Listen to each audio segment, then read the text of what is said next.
Hey there and welcome back. If you have settled in at last, the day done with you, the light beside you turned low, then you have come to the right place to be tonight. This is one of the quiet ones, an evening built for stillness, for letting the warmth come up around you and the years fall away. It is for anyone who has ever wished to be further from everything than they are, somewhere high and clean and far,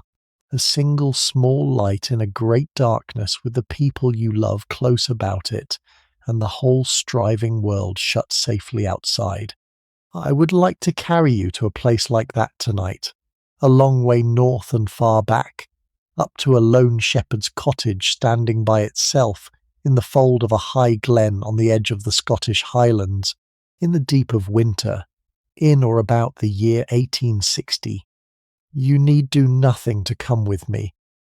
You have only to let your breathing go long and easy, and let the cottage build itself around you out of the dark as I speak it, and let yourself believe, for a few hours, that you are sitting inside it by the fire, while the snow gathers on the tops. So let the room you are lying in soften and slip away, and let the walls draw back, and let the dark beyond your window deepen into an older and a wider dark, the dark of a country with no other light in it for miles and miles, with the wind getting up off the high tops and the first snow beginning, and away out in the middle of all that blackness, one small square of yellow lamplight burning in the window of a house that holds against the night. Because the woman of that house has set the lamp in the window where the hill can see it, the way she sets it every wild night, to bring her man safe home down off the dark hill where he has gone, at this last hour before the storm, to fetch the high sheep down into shelter, and at her feet, too old now to climb the hill at his side, an old dog lies with his nose toward the door, listening, the way he has listened 1,000 nights for a step in the snow that has not come yet. Before we lift the latch and go in out of the cold, let me say one or two unhurried things to you, the way you might pass a word at the door before crossing a threshold not your own. I always like to know where in the world you are listening from tonight, and what the hour has come to where you are, whether the dark is well down with you already, or only beginning to gather at the edges of things. If you would tell me in the comments, I do read them, and there is a quiet good company in the knowing of it, that so many of us, scattered as we are across so many places, and so many hours of the one night, are drawing into the same fire together. And if these long evenings inside lives that are gone from the world are something you would be glad to come back to, you are welcome to subscribe, and the next of them will find its own way to you when it is ready, with no need for you to go looking. That is the whole of it. Nothing owed, and no hurry in any of it. Only a door left off the latch, and a place kept for you nearer the warmth than a stranger could rightly expect. So, picture this. It is the close of a short winter's day, near the turning of the year, high up in a glen on the edge of the Highlands, in that country where the last farmed land gives out, and the open hill begins and runs on, ridge behind ridge, into the heart of the mountains. The day has been failing since the middle of the afternoon, for the sun scarcely lifts above the southern hills at this season, and drops behind them, while the day still seems half undone, and now the last grey of it is going fast. The high tops have lost their shape into the lowering sky. A few flakes of snow have begun to come down, dry and small and wandering, the front edge of more to come, and the glen below is filling with the blue dusk, the long shoulders of hill on either side going to black, the burn a pale noise somewhere down in the dark, a few hundred sheep showing as grey specks scattered high on the slopes, drawing together as sheep do when the weather turns. And there, set on its own on a green shelf above the burn with the hill rising sheer behind it, and the whole empty glen falling away in front with no other house in sight in any direction, stands the cottage we have come all this way to find, low and white and small, under the great dark of the hills, with smoke whipping off its one chimney, and that single square of lamplight burning in its window, the one mark of human warmth in all the wide cold country, waiting. Come up toward it through the gathering snow. There is a path of sorts, worn by the daily feet of one family and one man's working life, winding up from the green hauland by the burn where the house cow grazes in summer, past the small dry stone fold where the sheep can be gathered, past the peat stack built like a little house of its own against the gable, and roped over against the wind, past the kail yard with its dyke about it to keep the beasts off the winter greens.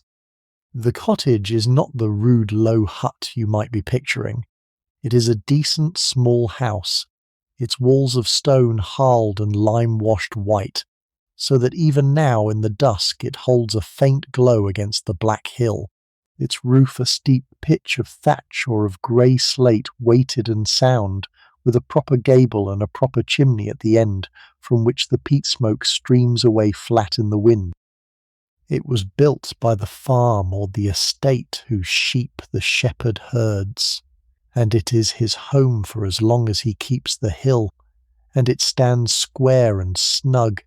and turned a little out of the worst of the wind, a small stronghold of warmth pitched at the very edge of the habitable world. Round it the snow is beginning to lie, soft and grey-blue in the last light, hushing the ground. The burn talks on under it. The wind comes down off the tops with an edge that finds the bone,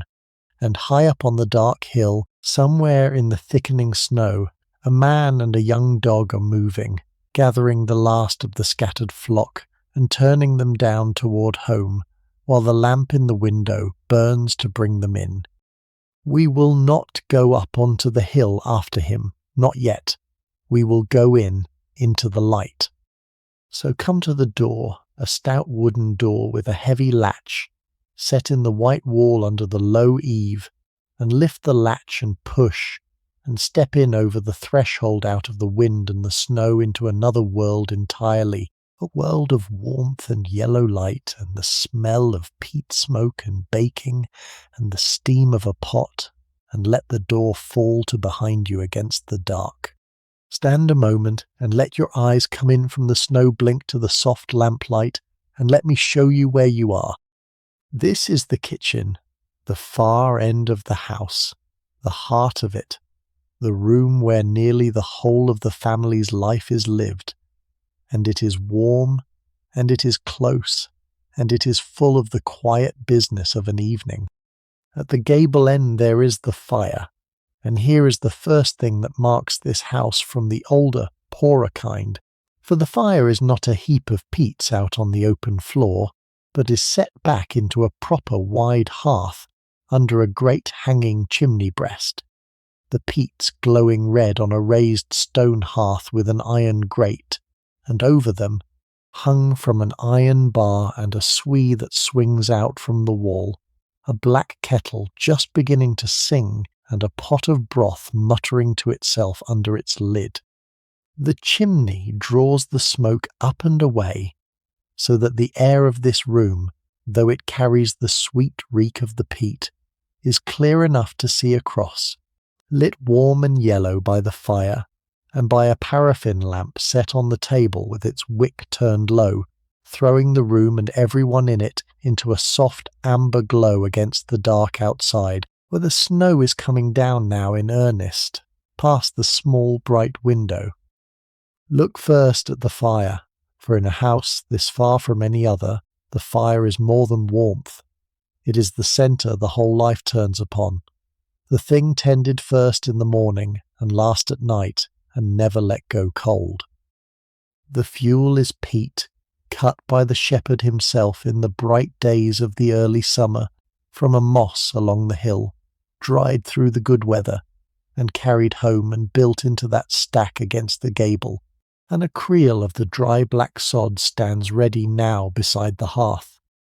There is a little coal too, perhaps, brought up by cart in the autumn for the hardest of the winter and the heat it throws, and a few roots of bog fir for kindling. But it is peat that scents the house, and peat that the family reckon by, the steady red heart of it banked in the grate, giving out a heat you feel clear across the room. Above it the swee, the iron arm swings the kettle, and the pot in over the fire or out again to be lifted. Below it the hearthstone is swept clean, for a tidy hearth is the pride of the house, and beside it, on the warm flat stone of the hob, sits the girdle, the flat iron plate on which the woman bakes the oat cakes and the bannocks that are the daily bread here, and the smell of the last baking is still in the room. The light of the place is the firelight and the one paraffin lamp. That newer thing, its glass chimney clean and its flame turned to a soft, steady yellow, a great advance on the smoky cruzy of oil that an older shepherd in this same house would have read his Bible by. And between the red of the fire and the gold of the lamp, the room is filled with a warm, moving light that is kind to the face and gathers everything in it close, and leaves the corners to the shadows, and shuts out utterly the white wild dark beyond the window. Let your eye go round the room now, and see how a shepherd's house is furnished, for it is poor enough by the reckoning of the towns, and yet it has a sufficiency and an order, and even a few small graces that speak of a settled and a self-respecting life.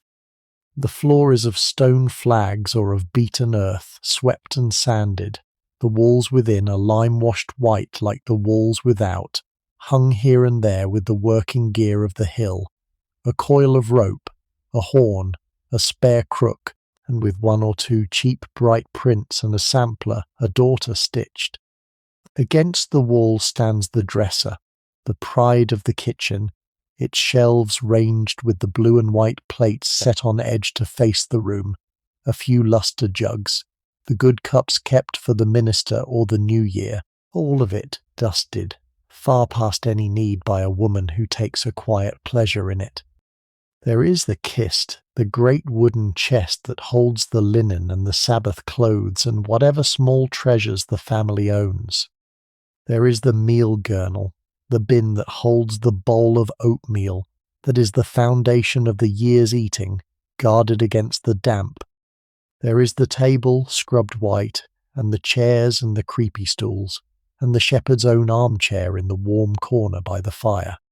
And there are two things you might not have looked for in so lonely a place, and they are worth the noticing.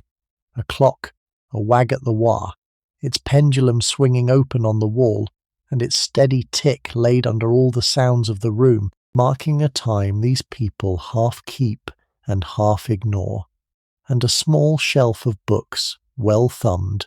a Bible foremost and biggest, and beside it a psalm book, an almanac, a volume or two of poems, for the hill shepherd of this country is very often a reading man, a thinking man, with the long still nights and the still days on the hill to furnish his mind, and more than one of them has come down off these hills a poet. Beyond the kitchen, through a door in the wooden partition, there is the other room, the ben, the parlour,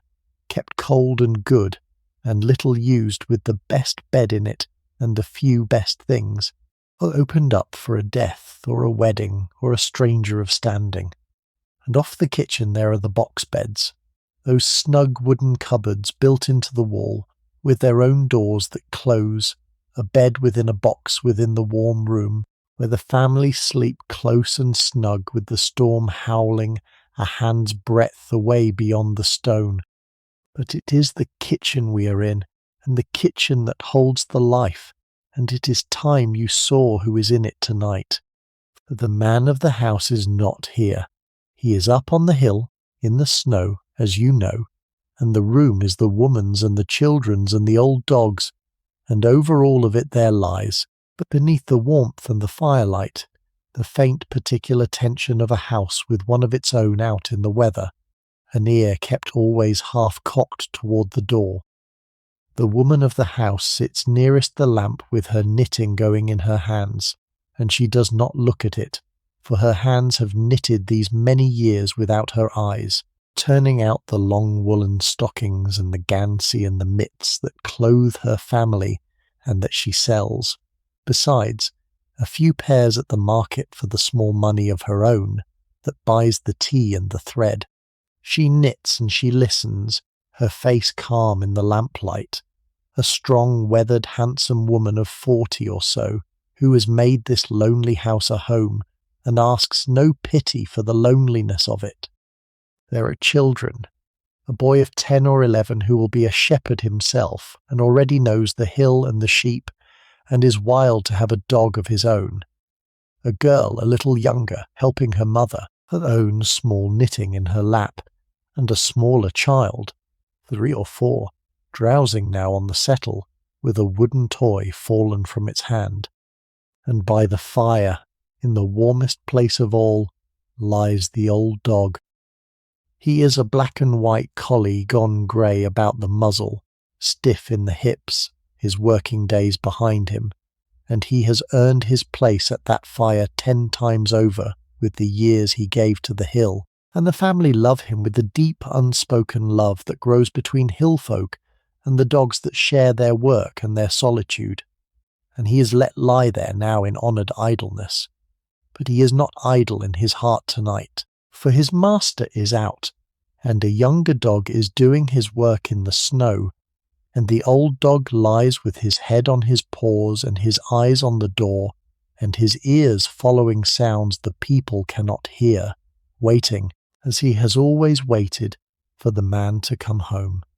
Let me tell you about the dogs, for you cannot understand a shepherd's life, or this house, without them, and they are the truest mark of how this life differs from any other. A hill shepherd does not herd his sheep, his dogs herd them, and he commands the dogs, and between a good shepherd and a good dog there grows a partnership so close and so wordless that it is near to a single mind working in 2 bodies across a mile of open hill. The collie of these hills is a lithe, quick beast, black and white or grey or sandy, bred not for looks but for the work that is bred into the very blood of it,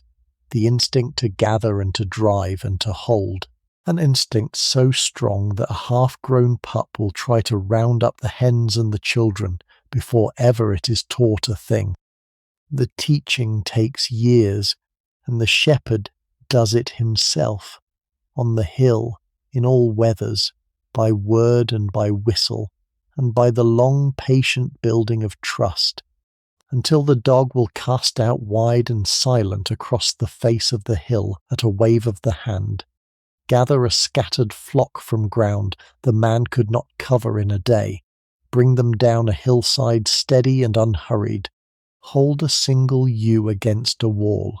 turn the flock left or right at a whistle pitched, so the man himself can barely hear it,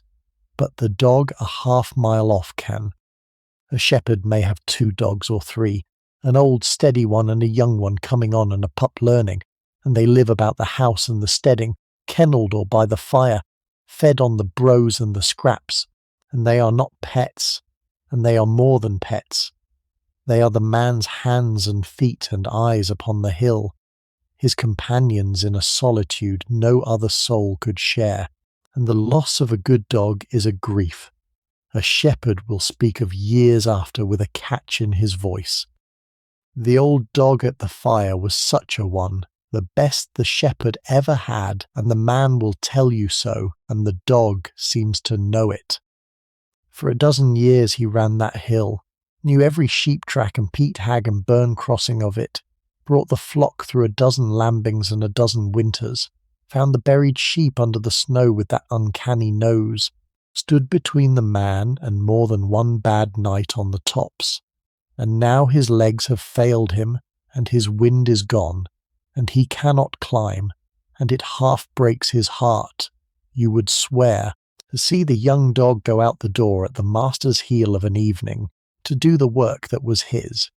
So he is given the fire and the best of the scraps and the children's arms about his neck, and he bears his retirement with a dignity that is almost human. And only on a night like this, with his man out in the dark and the snow coming, and the young dog being tested on the high ground, does the old grief show, in the way he will not settle in the head lifted at every shift of the wind, in the eyes fixed on the door. The young dog out there now is his son, as it happens, and the man is training him on, and he is willing and quick and not yet wise, and tonight on the dark hill he is learning the hardest part of the trade, the gathering of frightened sheep in failing light and rising weather, with the old dog's blood in him and the old dog's work to grow into. And when he comes home tonight, he will lie down beside his father by the fire, and the old one will lick the snow from his coat, and the trade will have passed on another small step, dog to dog, as it passes man to man. Now, the storm? The shepherd has been watching it come all the day, for the reading of the weather is the first of his crafts, and his life and his flock depend on it. He read it in the sky at dawn, in the way the light came up dirty and yellow behind the tops. He read it in the wind, backing into the north and the cold hardening in it. He read it in the behaviour of the sheep, drawing down off the high ground of their own accord, and in the silence of the birds, and in the look of the far hills come too close and too clear in the heavy air. He has known since noon that snow was coming and coming hard, the first great storm of the winter, the kind that can lie for weeks and bury a careless man's flock where it stands. And so through the short afternoon he has been working the high ground with the young dog, gathering the scattered sheep off the dangerous tops and the corries where the drift will fill, and bringing them down in their hundreds to the lower, safer ground and the shelter of the fold and the lee of the dykes, where they can be found and fed and dug to if need be. It is hard, cold, anxious work, racing the dark and the weather, and the last of it, the last scattered few high up where the snow is already lying, has kept him out past the dark, and that is why the lamp is in the window, and that is why the room is quiet, and that is why the old dog will not settle. For the one rule of this country learned in the bone is that the hill is not to be taken lightly in a winter storm, and a woman whose man is out on it after dark keeps her ear to the door and her lamp in the window, and her broth hot, and does not say aloud the thing she is thinking, and goes on with her knitting in the lamplight as if it were any evening in the world. And then it comes, the sound they have been waiting for without saying so. The old dog has it first. His head comes up off his paws, and his stiff body gathers, and his tail begins to go, and a heartbeat later the others hear it too, under the wind, the bark of the young dog away down by the fold, and then nearer, and then the dull stamp and jostle, and the soft complaining bleat of sheep being put through a gate, and then a man's voice, low, speaking to the dog, and the latch lifting. The door opens on a swirl of snow and cold, and the shepherd stoops in under the lintel out of the white dark, and the room takes a breath and lets it go. He is plastered with snow down one whole side where the wind drove it, his plaid stiff with it, his bonnet white, his face raw and red and running with the melt of it, his beard rimed, and behind him slips in the young dog, soaked and steaming and proud, and goes straight to the fire and to the old dog, who is up now on his stiff legs and pushing his grey muzzle into the wet coat of his son, and the two of them turn and settle down together in the warm. The man stands a moment letting the heat come at him, and the woman is up and has not made any fuss, for fuss is not the way of these folk, only taken his dripping plaid, and hung it to steam by the fire, and set his chair for him, and swung the broth in over the flame. And he says the flock is down and folded and safe, all but a handful he will look to in the morning, and that it is a coarse night and getting worse, and he sits to pull off his sodden boots, and the children come to him, and the old dog leans against his leg, and the lamp burns steady, and the snow ticks on the window, and the whole house settles back from its small-held fear into the deep ordinary peace of an evening, with everyone home and the door shut, and the fire bright and the storm safely on the wrong side of the wall. There is no sweeter feeling known to such a family than this, and it is worth pausing on, the particular animal happiness of warmth and safety and company, bought against a wild night, the man home and dry and fed, the beasts down off the hill, the dogs steaming at the fire, the kettle singing, the dark and the snow and the wind doing their worst, and able to touch none of it. It is a happiness these people earn over and over the hard way, and perhaps that is why they feel it so. And it fills the small white house now from wall to wall, and you, sitting unseen in the warm corner, feel it too, the loosening, the letting go, the sense that everything that had to be done this day has been done and done well, and that there is nothing left now but the good evening, and the rest at the end of it. So let the man warm through, and let the broth do its work, and let us settle in with them for the heart of the evening, and let me show you, while the storm sees to the dark outside, what the inside of such a life was truly made of. The supper, when it comes, is plain and good and of the country, and there is plenty of it, for a working hill family eats well of what the hill and the croft and the meal gurnal can give, even if it never sees the fine things of the town. The foundation of it all is the oatmeal, the oats that are the bread and the strength of Scotland, and it appears at this table in a dozen forms across the day. The morning and evening porridge, stirred thick in the pot and eaten with milk or with the thin buttermilk. The brose quicker still, the meal wetted with boiling water and a knob of butter. The shepherd's standby, the oatcakes baked hard and dry on the girdle and stacked to keep, eaten with everything, the bannocks softer of barley meal or peas meal. Tonight there is the broth that has muttered all day by the fire, thick with barley and kale and the good stock of a bone, a meal in a bowl. There is a kebbuck of crowdy and crowdies, cousin the hard cheese the woman makes from the cow's milk. There is butter, salted in the crock. There is milk, sweet and skimmed and soured, in all its forms, for the cow is here, as the cow is everywhere in this country, the white wealth that turns plain meal into a living diet. And there is meat, more than a poorer house might see, for a shepherd has the right to a sheep now and then, and a wedder will have been killed in the back end and salted down, and there is mutton in the broth and a flitch of it, and a ham hung in the chimney smoke to cure.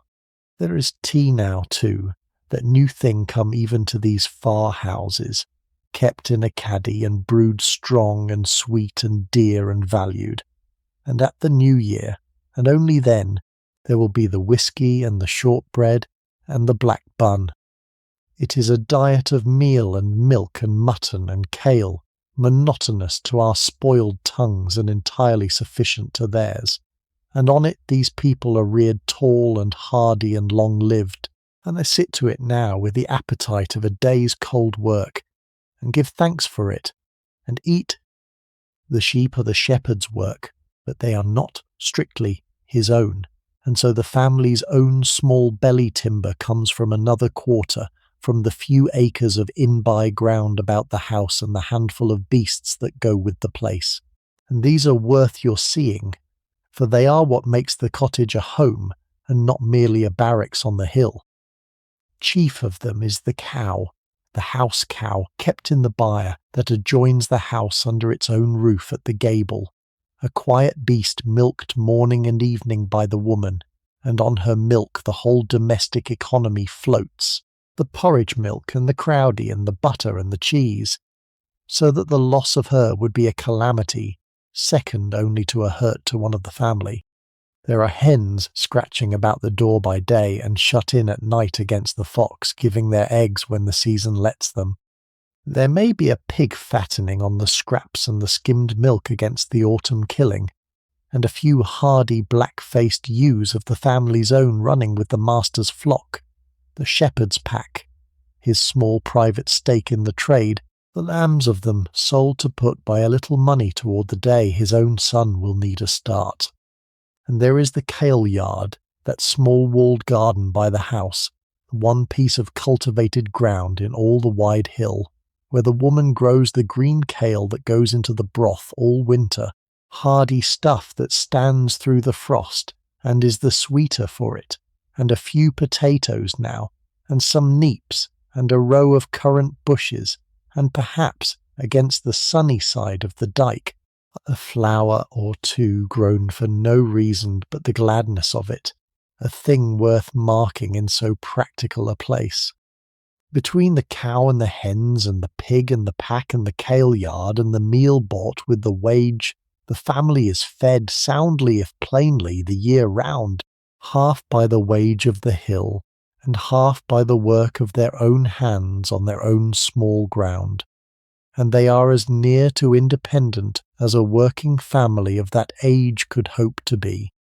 When the supper is cleared and the dishes washed and set up on the dresser, the evening proper begins,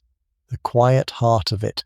and here you see how a family alone at the rim of the inhabited country fills the hours of a winter's night, for there is no neighbour to drop in on most nights, and no village to walk to, only the room and the fire and one another, and the work that the hands can do by lamplight.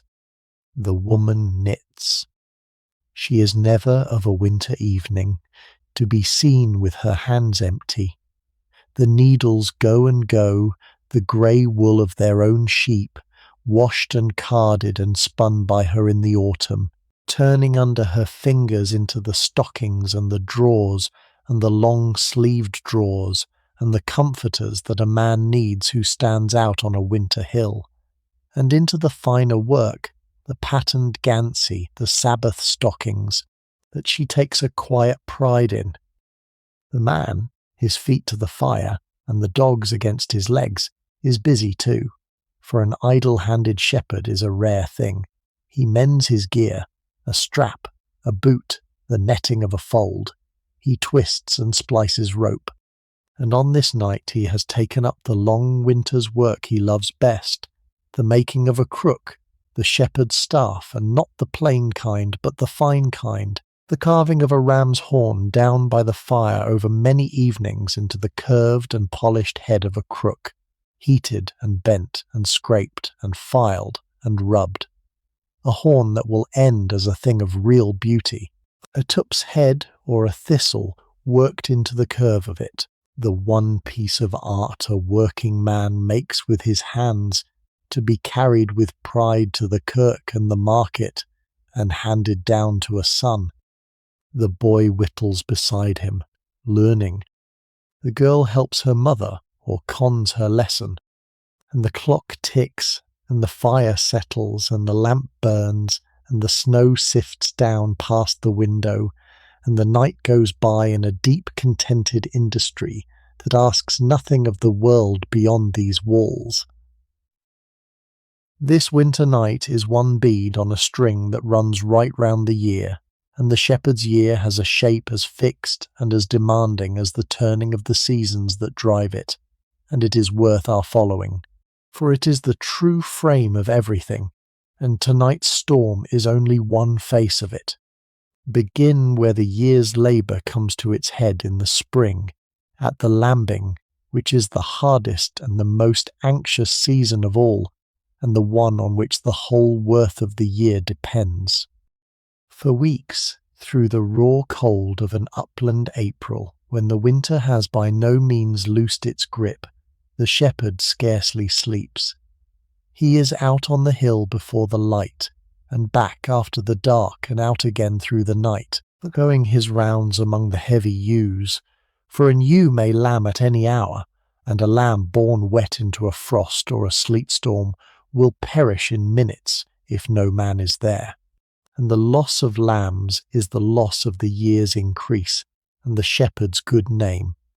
So he walks the hill in the bitter dark with his lantern, turning a lamb that lies wrong, setting a weak one to the teat, carrying a chilled one home inside his plaid against his own warmth to be revived at the fire. And the kitchen in the lambing time is half a hospital, with orphan and sickly lambs in a box by the hearth, bleating, fed from a bottle by the children, the pet lambs that will follow them about the door all summer. And the great grief and the great craft of the season is the grafting of an orphan onto an ewe whose own lamb has died. The dead lamb's skin tied onto the living orphan to fool the mother by its smell into taking it,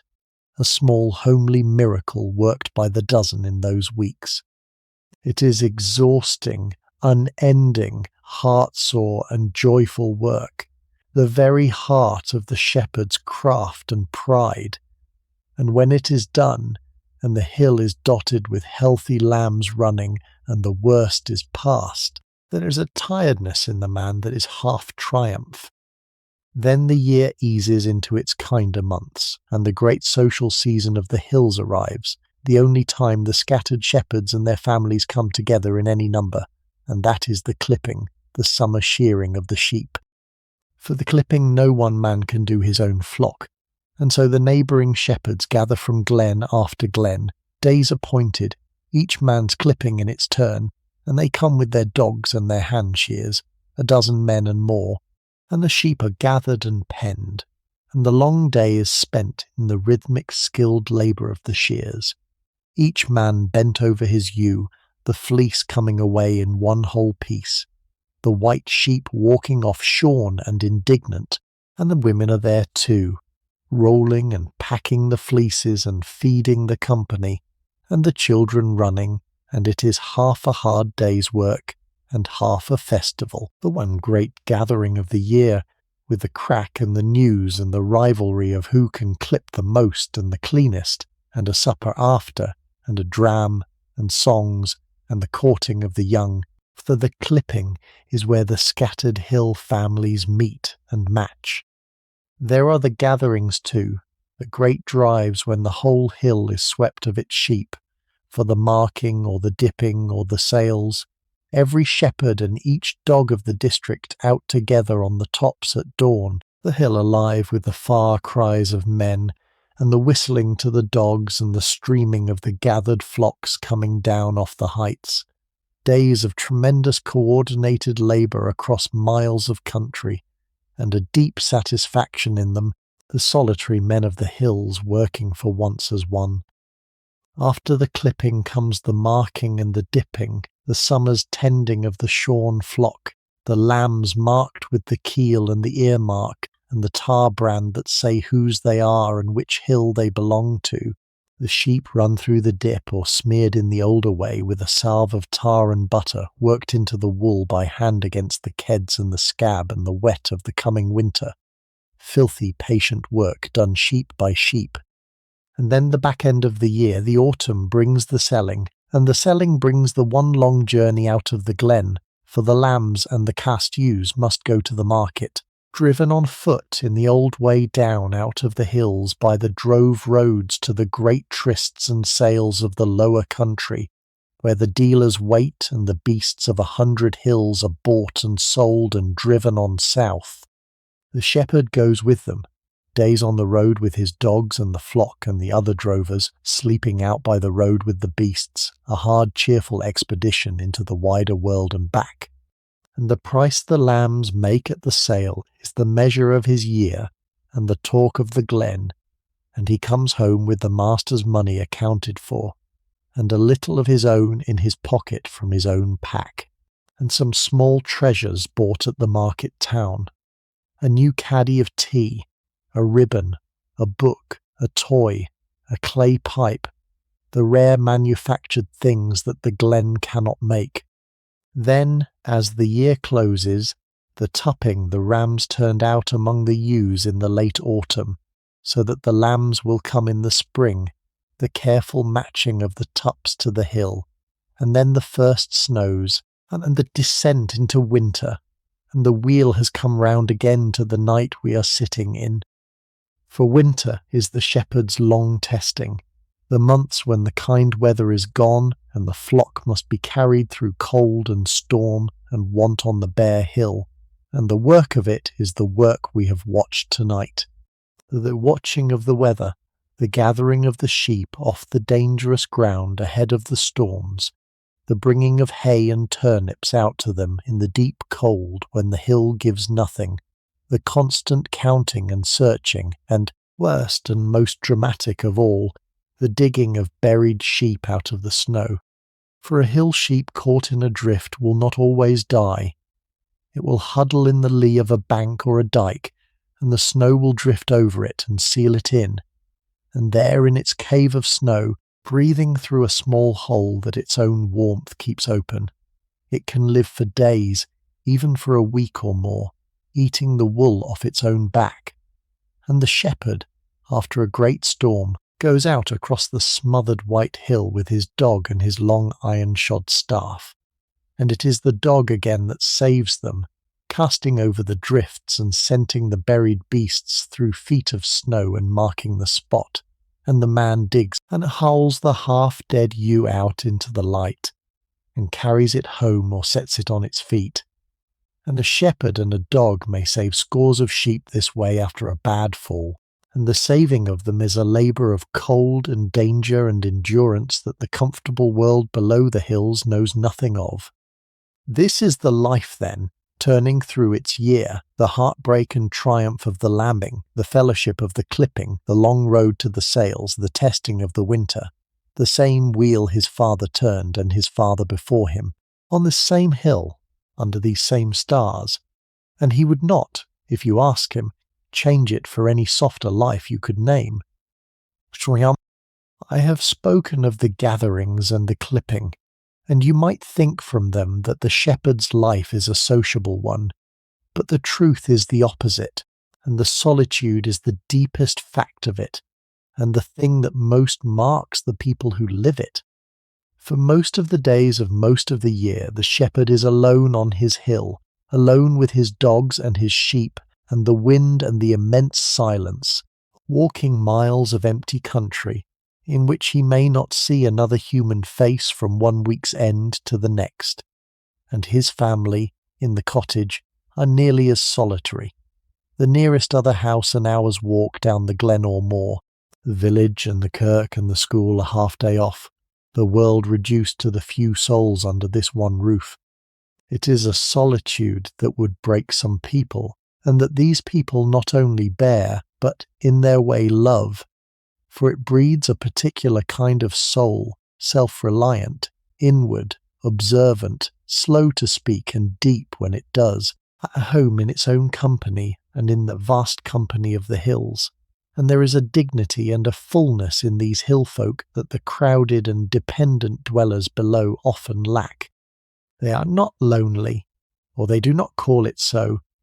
They have the family, bound the closer, for being thrown so wholly upon one another.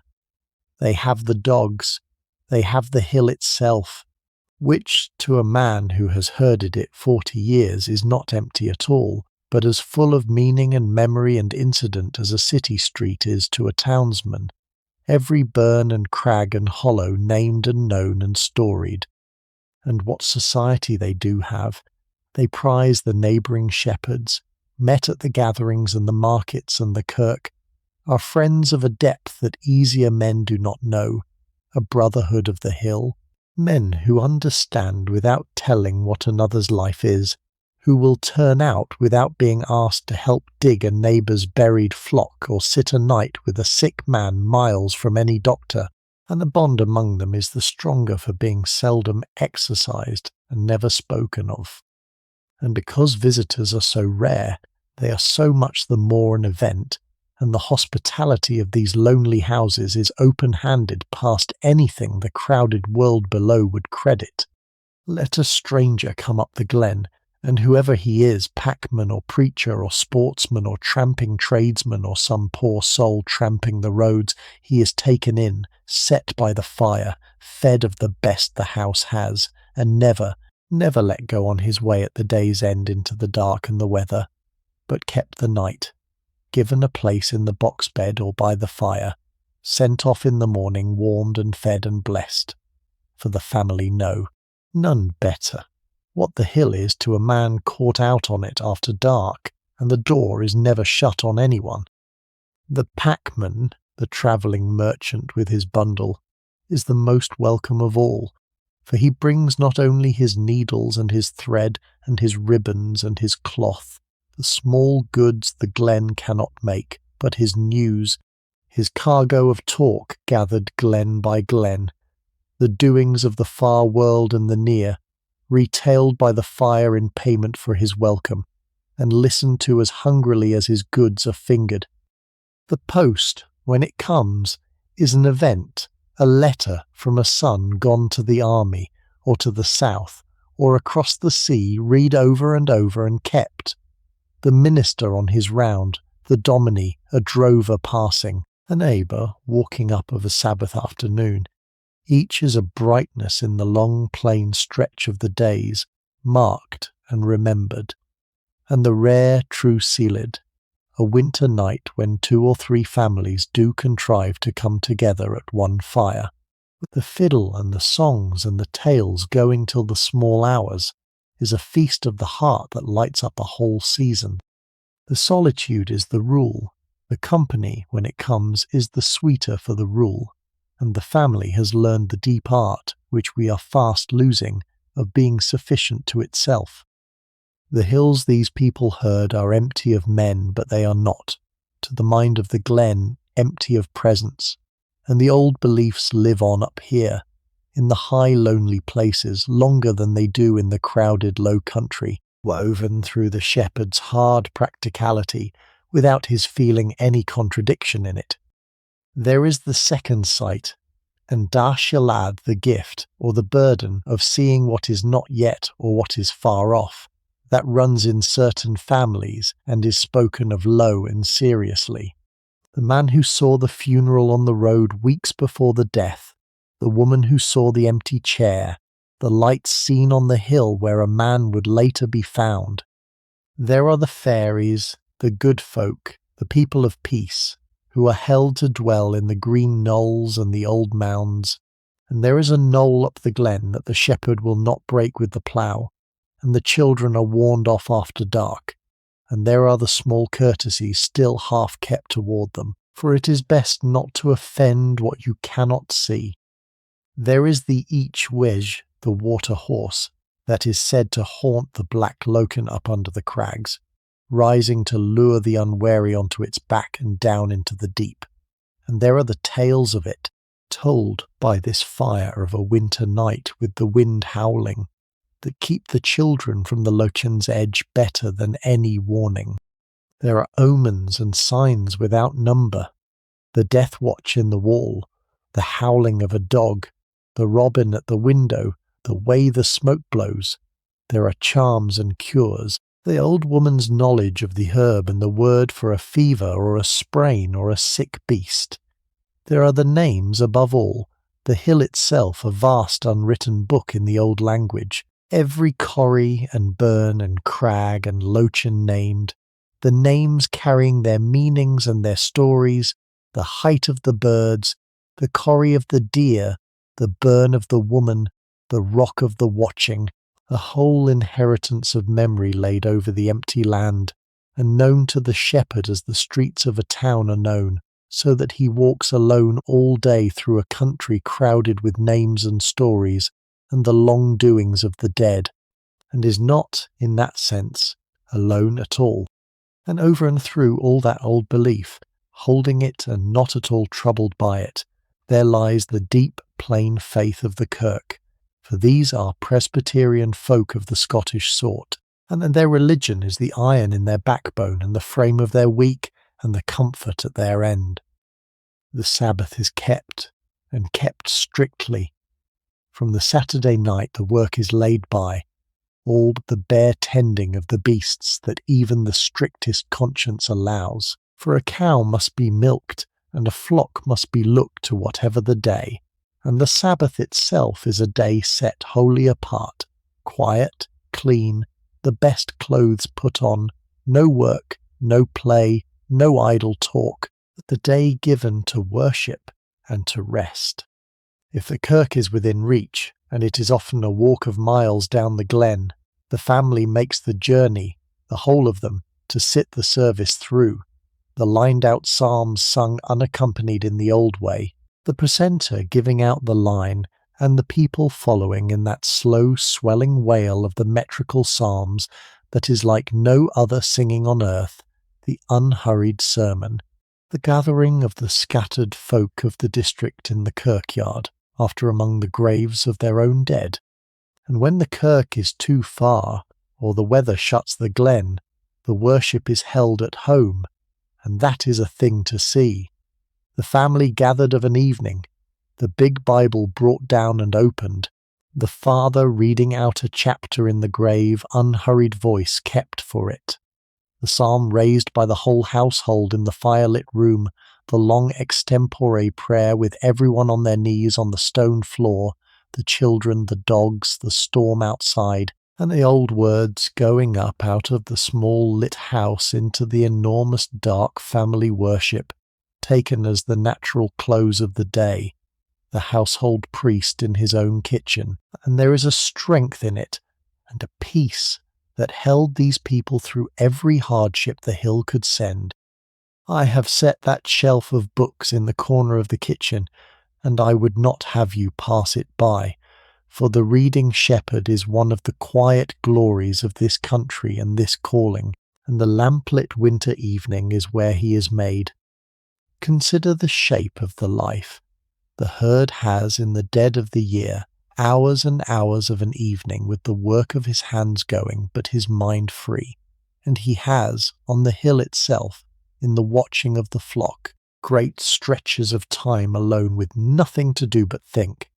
and many a shepherd has turned that time against all the expectation a stranger might bring to a poor man on a far hill, into a deep and serious education got entirely by himself.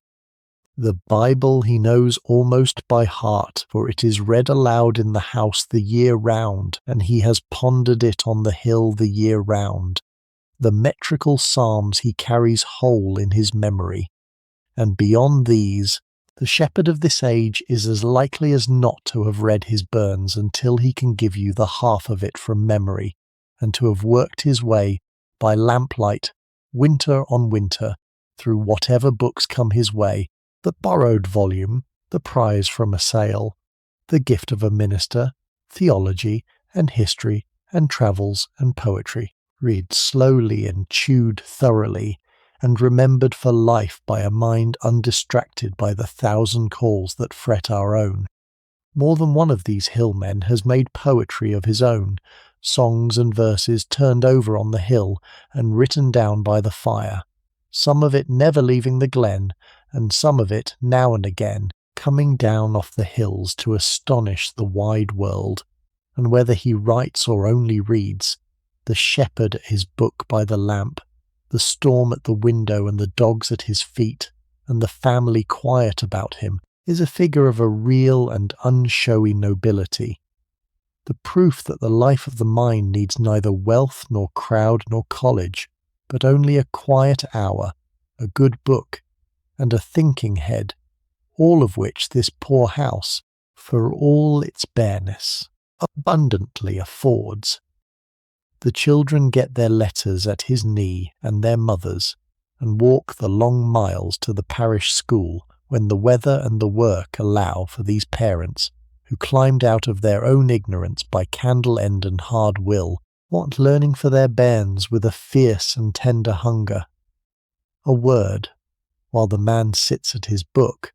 on how these people are clad, for the dress of the hills is shaped wholly by the hills, and is a matter of use before it is ever a matter of show. The shepherd on the winter hill goes wrapped in the plaid, the maud, the great length of thick grey shepherd's check or undyed wool thrown about the shoulders and belted or pinned, that serves him as coat by day and blanket by night, and shelter in a storm and a sling to carry a chilled lamb against his chest, the one garment that is tool and clothing both, and the most characteristic thing he owns. Under it the homespun of their own wool, spun and woven and made up at home, or by a travelling tailor, hard-wearing and warm, the broad blue bonnet on his head, and on his feet the tackety boots, the heavy hill boots with their soles full of iron nails for grip on wet rock and frozen ground, greased against the wet, mended and mended again, for a shepherd lives by his feet, and a good pair of boots is a serious possession. The woman and the girls wear the linsey and the flannel, the petticoats and the shawl and the mutch or the kerchief. The wool is on every back, washed and carded and spun and knitted, and woven in this very kitchen through the year. And against all this everyday stuff there is set, in the kist, the Sabbath clothes, the blacks, the one good suit and the one good gown, brought out for the kirk and the market and the funeral, and worn with a careful pride, for poverty here is no excuse for slovenliness, and a hill family turned out in its Sabbath best, scrubbed and brushed and upright,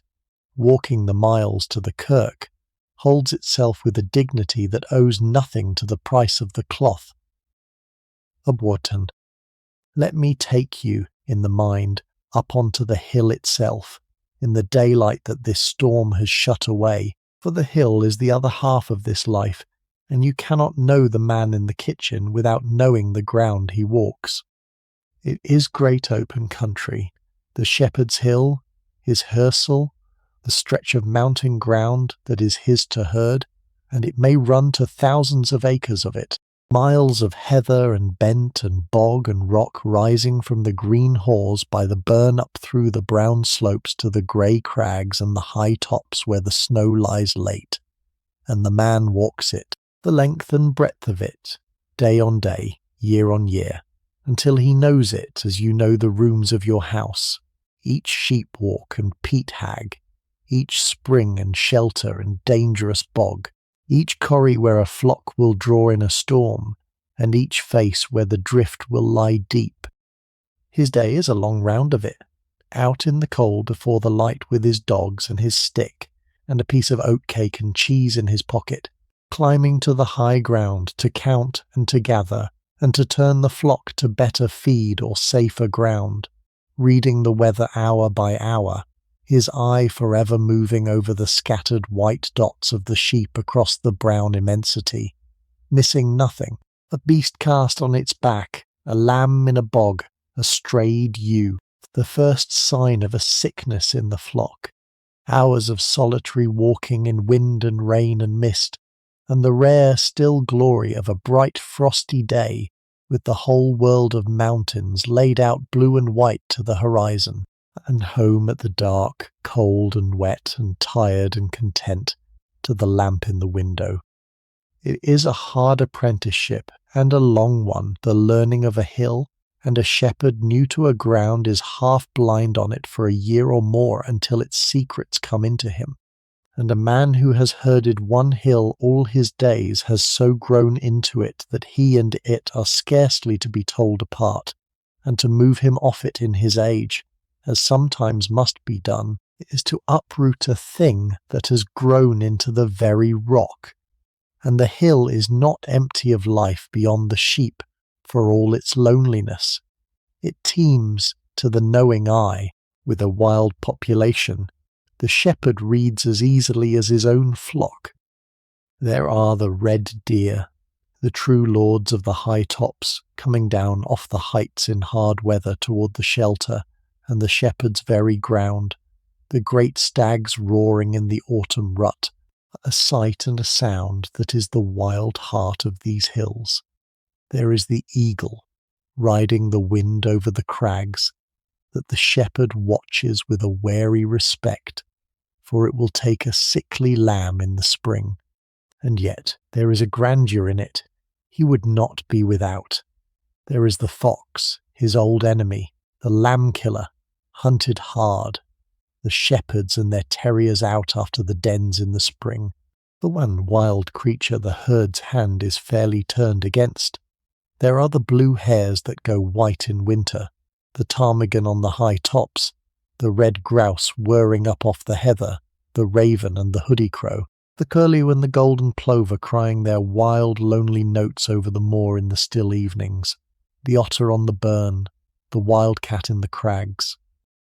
The shepherd knows them all, their ways and their seasons, the music of their voices that fills the great silence of the hill, and though he is no sentimentalist about them, the fox an enemy and the eagle a thief, he lives among them with the deep familiarity of one who shares their country, and the wild creatures of the hill are as much a part of his daily world as the dogs at his fire, and the want of them, in the tamed country below, is one of the things that would most quickly tell him he had left his own place behind. Come back to the kitchen, and to the woman knitting in the lamplight, for if the hill is the man's kingdom, the house is hers, and the life of this lonely place rests on her quite as much as on him, and her labour, quieter and less storied than his, is as constant and as hard. She is up before him in the black of the morning to wake the fire and set the porridge and milk the cow. She has the whole work of the house on her hands, the cooking, the baking of the daily bannocks on the girdle, the churning of the butter and the making of the cheese, the carrying of the water from the well or the burn, the washing beaten clean at the burnside, even in the cold, the spinning and carding and the endless knitting that clothes them all, the rearing and the teaching and the doctoring of the children, the tending of the hens and the kale yard, the salting down of the autumn's meat, the management of the meal, so that it lasts the winter, and all of it done alone, with no neighbour woman to turn to over a fence, in a solitude even deeper than her man's, for he at least has the changing hill and the company of his dogs, while she has the four walls and the bairns and the long silence. And she bears it the most of them, not merely with patience, but with a kind of contentment and command, the mistress of her small kingdom, taking a real pride in a clean hearth and a full journal, and a well-clad family, and a row of bright plates on the dresser, finding her company in her children, and her solace in her faith, and her satisfaction in the 100 skills of her hands, and when there is sickness, or a birth, or a death, or her man is hurt or lost on the hill, it is on her steadiness that everything turns. The shepherd is the figure the songs are made about, but the shepherd's wife is the keel the whole vessel rides on, and the lonely hills of this country were held and homed and made human, generation on generation, as much by the women at the firesides as by the men on the tops, and far less has been said of it than ought. And the children grow up in this place in a way that has all but vanished from the world, half wild and half worked, and wholly of the hill. There is no street and no playmate but a brother or a sister,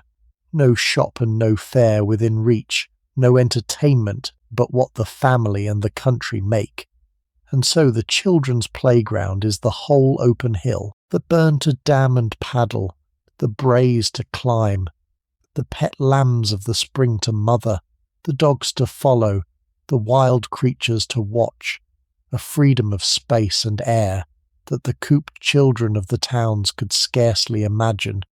But it is not idleness. From the time they can walk they are of use, the small ones set to mind the smaller, to herd the cow off the corn, to gather sticks and peats, to carry and to fetch, and a little older into the real work. The boys out on the hill with their father learning the sheep and the dogs and the weather, aching for the day they will have a dog and a hill of their own, the girls in at the wheel, and the churn and the cradle with their mother, so that the play and the work and the learning are all one seamless thing, and a child of 12 here is already half a hand and knows more of the real and useful world than many a grown man of the towns. and on the dark winter evenings they are gathered into the fire with the rest, into the lamplight and the warmth, to con the lesson and hear the chapter and learn the psalm and listen, above all, to the tales and the talk, soaking up through the skin the whole inheritance of the place, its songs and its stories and its faith and its way of being, so that when their turn comes to keep a hill and a house of their own, they carry it all forward, unbroken, into a life that will be, in its bones, the very life their parents lived and their grandparents before them on these same eternal hills. I would not paint this life softer than it was, for that would do these people no honour, and so let me tell you plainly, here in the warm while the storm sees to the dark of the harder edge of it, the things the lamplight does not show. To live so far from every help is to live close to danger, and the family on the lonely hill meets the great passages of life, the births and the sicknesses and the deaths, very much alone. A child is born in this house with no doctor within a day's hard journey, attended by the woman's own knowledge and the help of a neighbour wife fetched through the hills if there is time, and there is real danger in it, to the mother and the child both. Danger born in faith and met with courage, because it cannot be met any other way. Sickness comes, the fever, the consumption that haunts these damp, cold houses, the hurts of a dangerous trade, a man crushed by a falling beast, or broken by a fall on the crags, or lost on the hill in a storm, and the doctor is far, and the most of the doctoring is the woman's herbs, and the family's nursing, and the long patient waiting to see which way it will go. And death comes as it comes everywhere, and harder here for the loneliness. A child does not always live to grow, and a small grave in the far kirkyard is a grief this house,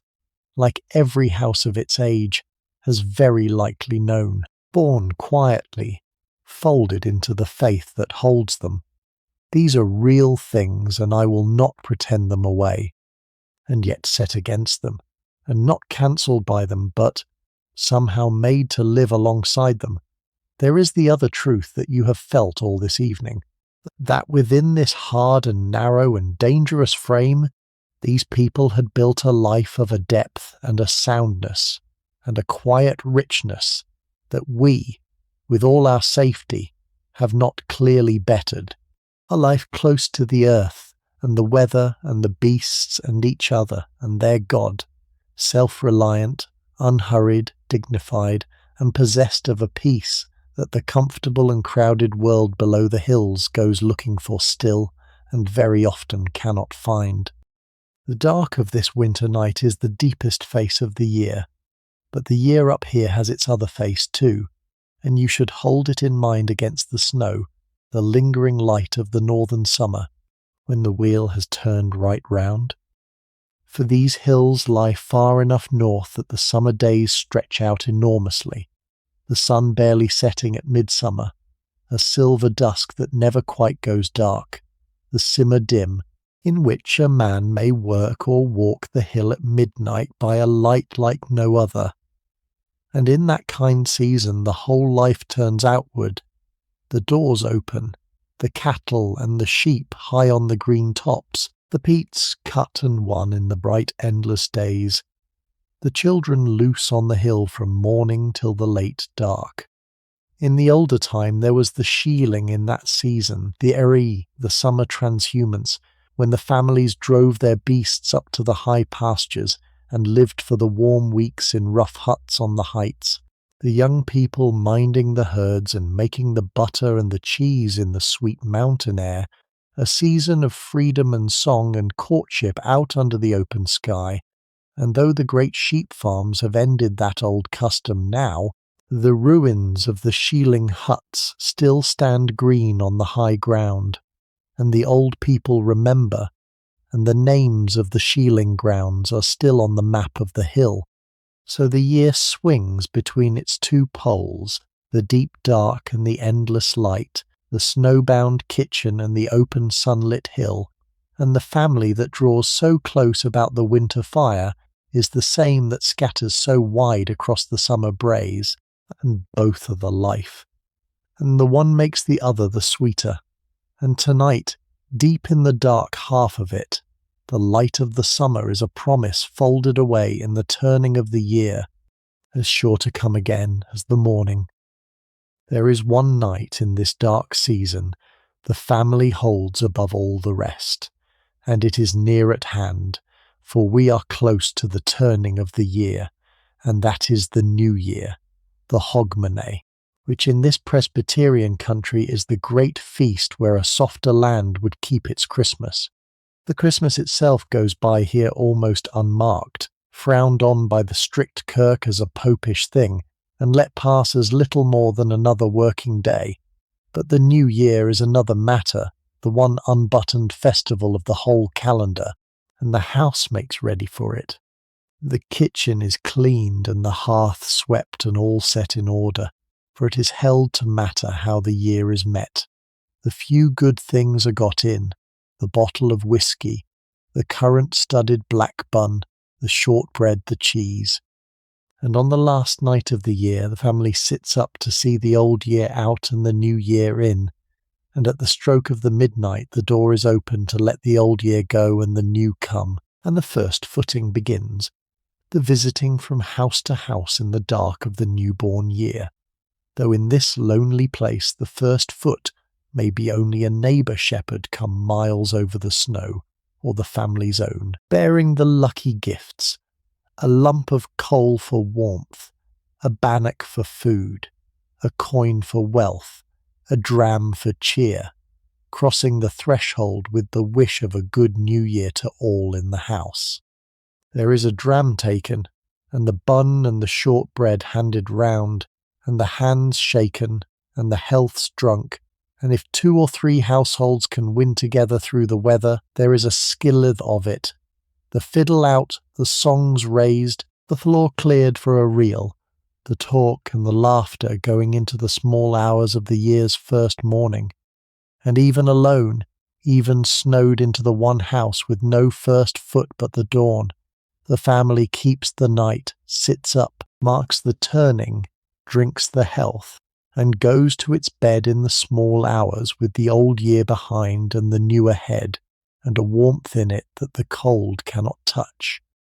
It is the one night the careful thrift of the life is loosed, and the door thrown open and the heart let run, and the children remember it all their lives. But this present night is no festival, only a wild ordinary winter's night, and a hard one, and you should feel what that is, the great storm setting in, for it is on such nights that the cottage shows what it is for. The snow that began at dusk is coming in earnest now, driven flat down the glen on a wind that has risen to a steady roar, and you can hear it find the house and go round it, hunting at the gable, pressing on the door, sifting in fine spindrift under it, to lie in a little white drift on the flags within. The window is blind with it,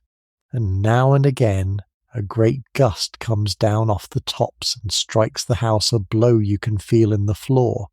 and the lamp flame ducks,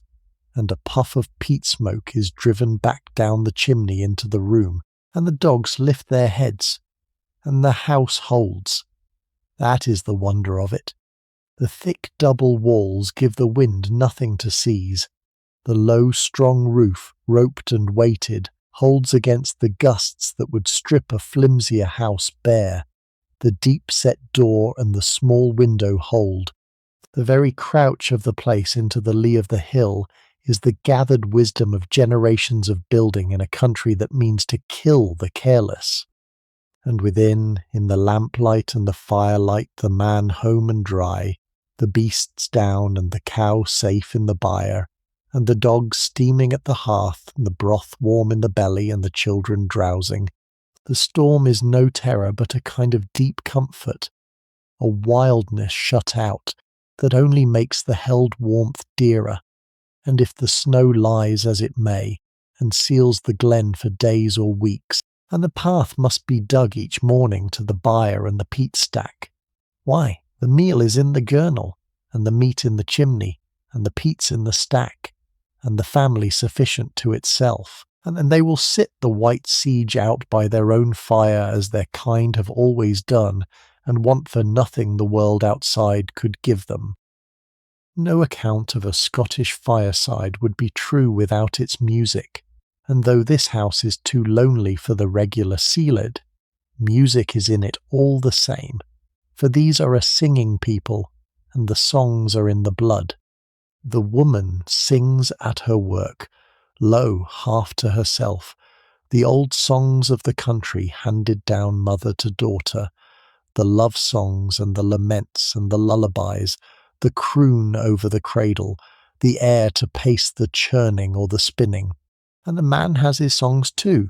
the bothy ballads and the herding songs and the long story ballads that carry a whole tale in their verses, sung out on the hill to the sheep and the wind, or given by the fire of a winter night. There is the fiddle, very likely, hung on the wall, for the fiddle is the king of instruments in country Scotland, and if the shepherd or a son has the gift of it, the winter evenings are the richer, the reels and the strathspeys and the slow airs drawn out of it by the fire, the foot-tapping, the bairns set dancing on the flags, and there is the mouth music, the lilting of the dance tunes when no fiddle is to hand, voice made instrument. And there are the great songs of feeling, the laments above all, for this is a country that has put its deepest heart into its saddest music, the airs of parting and exile, and loss sung slow and unaccompanied with the long-bending notes, and a song of that kind, well sung in the firelight with the storm outside, is not entertainment, but something nearer to prayer, and it hushes the room and moistens the eye and says what the reticent folk of the hills could never say in plain speech. The music costs nothing, and is always to hand and asks only the giving of the voice, and it threads through the whole of this life, the work and the worship, and the rare festival, and the ordinary evening, the sound of a people making, out of their own throats and their own old memory, a beauty that no poverty could take from them. And what, you may be wondering, is the hour by now, with the fiddle quiet again and the storm at the window, and the truth is that the clock on the wall says one thing and the household keeps another, for even with the wag at the wa ticking in the corner, these are people who live far more by the sun and the season and the beast than by the hands of any clock. The clock is a fairly new arrival in such a house, a mark of the changing age, and it is consulted and wound and valued. But the real reckoning of the day is older and deeper. They rise not by the clock but by the light, or before it, for the work waits on the day. They reckon the hour by the height of the sun when it shows, by the habits of the hungry beasts, by their own bodies. They reckon the night by the burning down of the fire and the lamp, and the turning of the stars and the deep animal sense of how far the dark has run. The year they read in the hill itself, in the coming and going of the birds, the first green flush on the braes, the rut of the deer, the lengthening and shortening of the days that swing so wide in this northern place. The festivals of the kirk and the quarter days give the larger frame, the term days, when the shepherd's year of service turns. It is a way of living in time tuned to the actual turning of the actual world rather than to a number on a dial, and it has a peace in it that our clock-harried days have bargained clean away, and tonight, with the storm sealing the glen, and nowhere any of them must be, and nothing left undone, the clock ticks on unregarded, and the only pressure in the room is the gentle natural pressure of the night wearing on and the bodies growing heavy toward their rest. The peat that warms this house and scents its air does not come without labour, and the winning of it is one of the fixed works of the shepherd's summer. So let me show it to you, for the fire we are sitting at was cut and carried by hand months ago in the bright weather. Out on the hill there is a peat moss, a stretch of deep black bog where the peat lies in banks, and there in the late spring, when the press of the lambing eases, the family goes to cut the year's fuel. It is heavy, skilled, companionable work. The top turf is pared away, and then with the special peat spade, the long-bladed iron tool made for it, the wet black sods are cut out of the bank one after another in neat brick shapes, sliced cleanly down through the soft deep peat, and thrown up to be caught and laid out to drain. And then, over the weeks of the drying, they must be turned and footed and stacked in little open heaps, so the wind and the sun can dry them through the wet black changing to the light hard brown of good fuel. And at last, when they wring dry, they are carried home, creel by creel on the back, or by cart, or by the patient pony, and built into that great weatherproof stack against the gable that is the family's warmth and cooking for the whole year to come. A house's peat stack is watched and judged like its kernel of meal, for a poor stack means a cold winter, and the cutting and the saving of a good one is a labour the family takes pride in, and there is a deep fitness in it, that the warmth of the winter fire is the summer hill itself, cut and dried and carried home, the more giving back through the dark the light it drank in the long bright days. The fire that holds the storm off tonight is last June's sunshine, stored in the black sods and let out again red on the hearth, and the family knows it, in the way they know all the workings of their self-made life, without ever needing to say it. And there is the water that we drink and cook with and wash in without a thought, and that here is fetched, like everything else, by hand and by labour. The house has its spring or its well, or draws from the clear hill burn that comes down off the brae close by, and the carrying of the water is part of the unending round of the day, the pails filled and lugged up to the house morning and evening, so much of it needed for the family and the cooking and the dairy and the beasts that the path to the water is among the most trodden in the place. The water itself is sweet and cold and pure, straight off the mountain, peat-stained brown sometimes, but clean as water can be, and a house with a good spring close by is fortunate, and one with a spring that never fails in the hardest frost or the driest summer is the more so. The burn is more than water too. It is the voice of the place, never quite silent, talking and chuckling over its stones in the green months, and roaring brown and swollen down the glen after rain, and going strange and half-silent under its lid of ice and snow in the deep of the winter, as it is tonight. And the family's life is tuned to its sound as to the winds,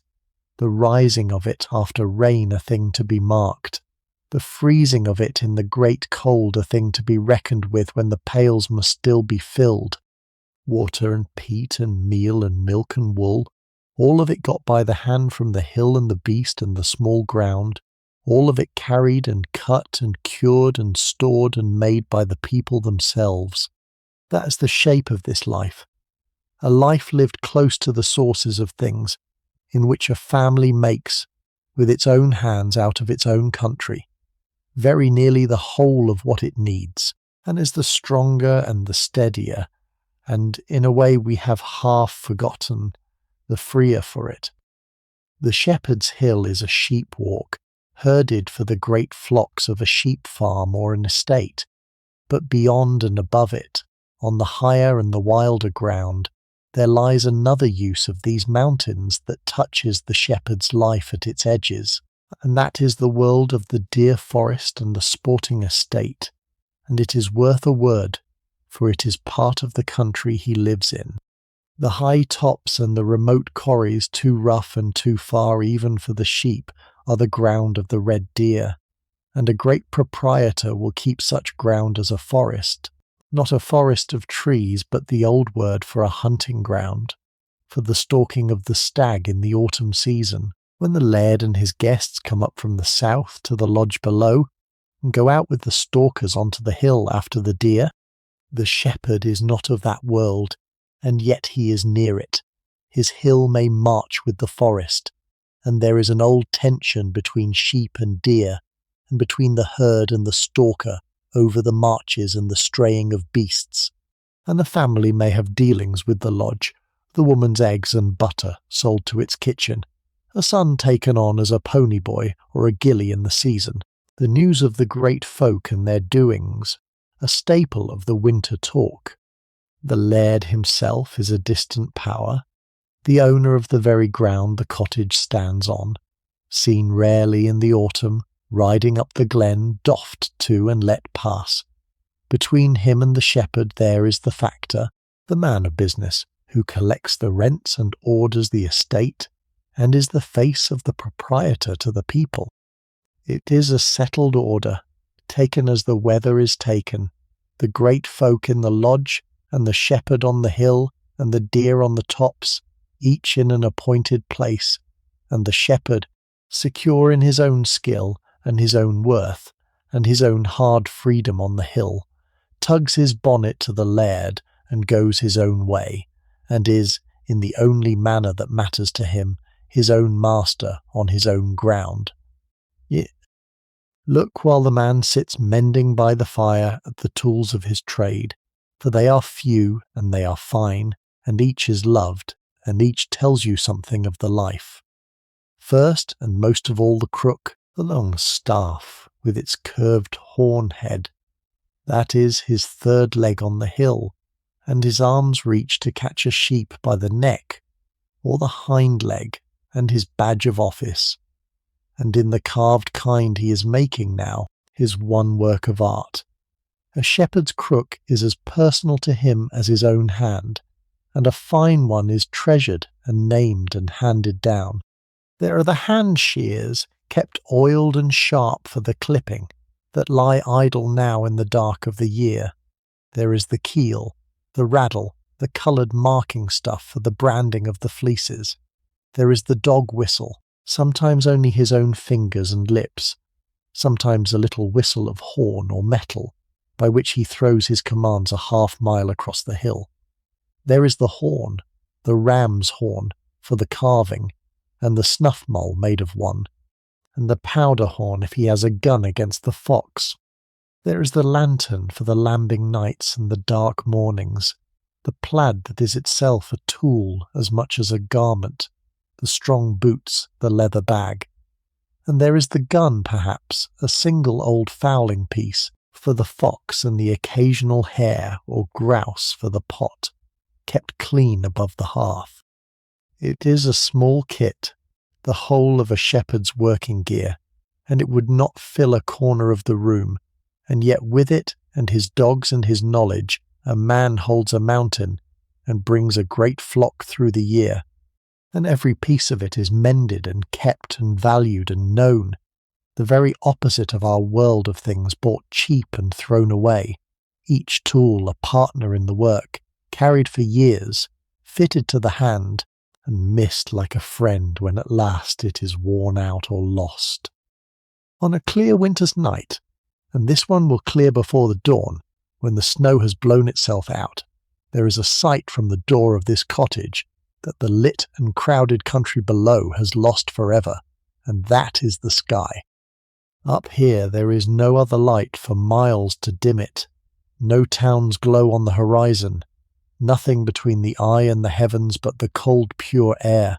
and when the cloud tears away the stars come out over the black hills in a multitude past all counting,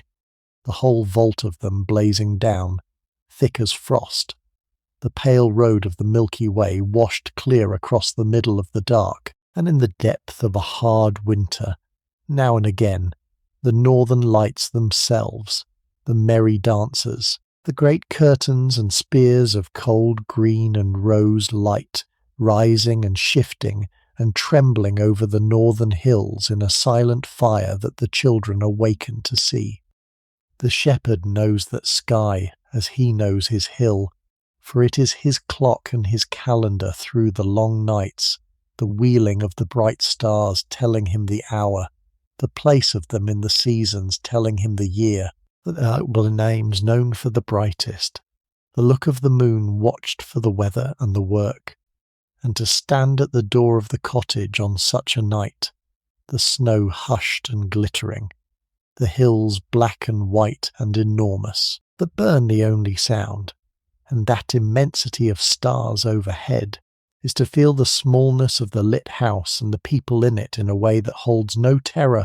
but only a kind of awe and a strange peace. The sense of a small, warm known thing held safe in the midst of an order, vast and cold and beautiful, beyond all comprehending, minding its slow turning overhead, exactly as it has since long before any fire was kindled on these hills. And with the sky there is the silence, and the silence of these high places is itself something the lower world has lost and can scarcely now imagine, a silence so deep and so whole that it presses on the ears of a stranger. Come up from the towns, the silence of a country with no engine in it anywhere, no wheel, no machine, no murmur of any multitude, nothing but the few natural voices of the place, and those only making the silence deeper. The wind in the grass and the heather, the burn over its stones, the bleat of a far sheep, the bark of a dog carrying a mile across the still air, the cry of a curlew or a plover wild and lonely over the moor, the croak of the raven, the roar of the stag in the autumn, and in the dead of a frost-bound night like this, when the wind drops, a silence so total that a man can hear his own blood and the beating of his own heart, and the small tick of the frost itself forming, a silence with a weight and a presence to it, the great quiet of the empty hills that has lain over this country since the beginning, and that the shepherd lives inside as a fish lives in water, no more remarking it than his own breath. It is in that silence that the reading shepherd does his thinking, and the singing wife shapes her songs, and the children grow up grave and inward and deep. It is the medium of the whole life, the vast calm space around every small sound and every small act, and the loss of it in our ceaseless racketing world may be among the quietest and the greatest of all the things we traded away when we came down off the hills for good. Let me draw the man himself a little more clearly, the shepherd at the fire, for he is a particular kind of person, shaped by this particular life, and his like is not much met with any more. He is first a man of few words, for a life spent mostly alone on the hill does not breed a chatterer, and he has the reticence of the hills, sparing of speech, undemonstrative, his deepest feelings shown not in talk but in act, in the carrying home of a chilled lamb, in the night spent beside a sick beast, in the quiet steady tending of his family and his flock, and yet, drawn out by a winter fire and a trusted company, he can be a fine talker in his own grave way, with a dry humour and a long memory and a great fund of the country's lore and tales. He is proud, with the proper pride of a skilled man who knows his own worth, knowing that there is no finer judge of a sheep or a dog or a day's weather in the glen, that the flock he keeps is the best kept on the hill, that he can do a thing few other men alive can do, and that pride keeps him upright and independent before laird and factor and minister alike, civil and respectful, and not 1 inch servile, his bonnet doffed and his back straight. He is hardy past our soft understanding out in weather that would kill a townsman, thinking nothing of a wet day or a cold night or 20 miles on his own legs, and tender for all that, gentle with a lamb and a child and an old dog, his hard hands sure and kind. He is devout in the grave undemonstrative Scottish way, his faith the iron in his soul, and he is very often far more than you would guess to look at him, a man of mind, a reader, a thinker, even a maker of verse, his long solitary hours turned to a real wisdom, so that this weathered silent man in the homespun and the heavy boots, mending a strap by his own fire at the edge of the world, is a figure of a quiet and entire dignity, master of a hard craft and a hard country, owing nothing to any man, and as fully and richly human as any lord in any hall. His craft is not only the herding of the sheep, but the healing of them, for the doctor of beasts is as far off as the doctor of men, and the shepherd is his own veterinary by hard-won knowledge, handed down and learned on the hill. He knows the ailments of his flock as a mother knows her children's, the looping ill and the breaksy and the sturdy and the foot rot and the scab and the many ills that flesh on a wet cold hill is heir to, knows the signs of them caught early in a dull eye or a hanging head or a beast gone off its feed, and knows the old remedies, the dosing and the bleeding and the salving, the cutting of a beast for the sturdy, the careful nursing of a sick ewe in the byre. He knows the dangers of the seasons, the bloat of the rich spring grass, the worm, the maggot fly of the warm wet summer that he must watch for and treat. He knows the lambing's emergencies and the craft to meet them. He knows which beasts to keep and which to cast, the breeding of the flock, the matching of the tup, the long, slow improvement of the stock by a careful eye. It is a great body of practical knowledge, none of it from any book, all of it from the hill and the old men who taught him, carried in the head and the hands, and on it the worth of the flock and the living of the family depend,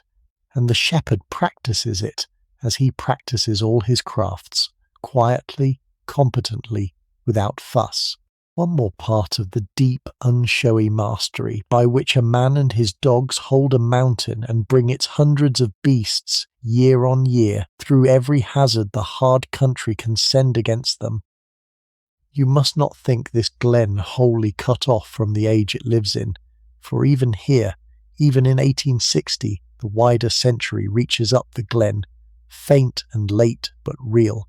and the family is not so sealed from the times as the snow tonight might make it seem. The wage the shepherd is paid is money, and money ties him to a market and a price set far away. The lambs he drives to the tryst go on, he knows, to feed the great towns of the south that are swelling now beyond all reckoning. The tea in the caddy came across the world, and the paraffin in the lamp is a new mark of the new age, and the very clock on the wall is the age knocking at the door. Down in the low country, he hears, the railway has come, the iron road and the smoking engine that can carry a man in a day a distance that was a week's hard journey in his father's time, and one day it will reach the edge of the hills and change the droving and the markets and the whole rhythm of the trade. The newspaper, weeks old, comes up now and then with a packman or a visitor, and is read and pondered, the doings of the Queen and the wars in far places, and the strange marvels of the manufacturing world. A son or a daughter has gone, or will go, down to the towns or out across the sea to the colonies, and the letters come back, and the family is joined by that thread to a world enormous and changing.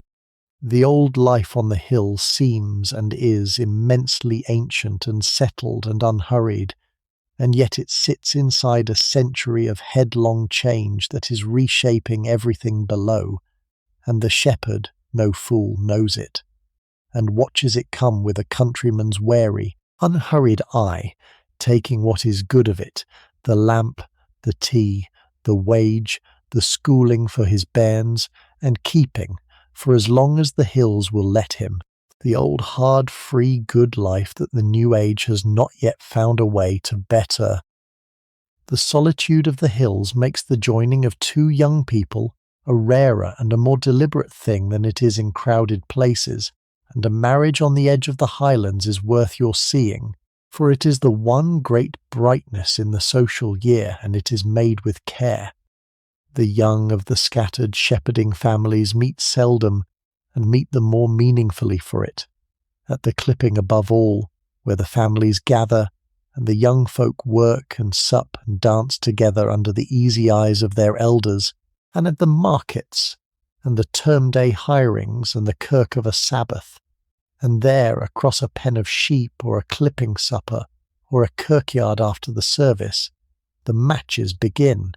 a lad noticing a lass, a courtship carried on over months of rare meetings and long walks and the careful, serious looking of two families at one another. For a marriage here joins not only two hearts but two households and two ways on the hill,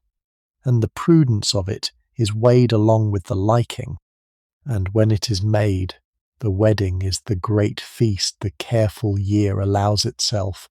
the families and the neighbour shepherds gathered from glen after glen, often at the bride's home or a barn made ready, the minister's words, and then the eating and the drinking and the dancing, the fiddle going till the dawn, the reels and the strathspeys, the whole district let loose for once in open joy, and the young couple set up in a cottage of their own on some hill, very like this one, to begin the same life over, the man to his flock and his dogs, the woman to her wheel and her churn, and in time the same children, about the same kind of fire, the wheel of the generations turning on, marriage by marriage, hill by hill, exactly as it has turned for longer than any of them can say. I touched on the autumn droving, the road to the sales, but it is worth the seeing in full, for it is the shepherd's one great journey out of his own country and into the wide world, and it brings the far places home to the fireside. When the lambs are ready and the cast ewes drawn, the beasts must go to market, and in this age there are still the foot droves, the great gatherings of sheep and cattle walked down out of the hills by the old drove roads, the green tracks worn through the centuries across moor and pass and ford, to the trysts and the auctions of the lower country. The shepherd goes with his charge, days on the road in the company of other drovers, the flocks moving steadily across the autumn hills, the men walking with their dogs, sleeping out by the roadside with the beasts, or in the rough drovers' inns at the day's end. The talk and the company of the road a rare change from the solitude of the hill. And they come down at last to the great market stance, the tryst, where the beasts of 100 glens are gathered in their thousands, a vast bleating lowing concourse, the dealers and the buyers moving among them, the bargain struck and the luck penny passed, the noise and the press and the wealth of strange faces, a wonder to a man fresh off a lonely hill. The price the beasts make is the measure of the year, carried home and talked over all the winter. And the shepherd comes back up the glen with the money accounted to the master and his own small profit in his pocket, and his head full of the doings of the great market and the wide low world, and a few bought treasures in his pack, and he is glad to be home, glad of the silence after the din, but the richer for having gone, the journey a thread binding the lonely hill to the teeming country beyond it. And the droving is not the only thing that opens this closed world, for the whole life of country service runs on the rhythm of the term days and the hiring, and the shepherd's own place in it should be told. He holds his cottage and his hill not as an owner but as a servant, hired by the year or the half-year to the farm or the estate, his wage partly in money and partly in kind, the cottage, the keep of a cow, the right to a few sheep of his own, so many bowls of meal, and twice a year, at the term days, the great turning points of the rural calendar, the contracts come up for renewal, and a man may stay another year on his hill, as a good shepherd on a good place will do for a lifetime, or he may flit, move on to another hill and another master, the household and its few goods loaded on a cart and carried over the hills to a new cottage and a new ground. At the hiring fairs in the market towns, the unmarried servants of the countryside, the ploughmen and the herds and the lasses, stand to be hired for the coming term, looked over and bargained for and engaged with the hansel, the earnest money, and the fair after turned to a holiday of stalls and sweets and fun. and the single young men of the farms live in the bothy, the rough quarters where they fend for themselves on brose and oatcake and make their own rough music and song, the bothy ballads that are a whole literature of the countryside. Our shepherd is past all that, a married man settled on his hill these many years, and means to keep it while his legs will carry him up it. But he came up through that world, stood at the hiring as a lad, lived in the bothy, and he knows it. And it is the wider frame his settled life is set in, the great half-yearly breathing of the country's working people, moving on, or staying, gathering, and scattering, by which the farms and the hills of the whole land are manned and kept. Well, before we let the evening fold toward its close, let me fill in a little more of how the hours of such a winter night are spent, for the knitting and the carving and the reading are not the whole of it, and a house thrown so much on its own company grows rich in the homemade pleasures that ask nothing but a fire and a few people round it. There is the storytelling first of all, for these are a people steeped in tales, and the long dark evenings are when the tales come out, the old stories of the glen and the hill, the histories of the families and the feuds and the famous beasts and the hard winters of the past, the wonder tales of ghosts and warnings and the people of peace, the legends fixed to this crag and that lochen, told and retold by the fire,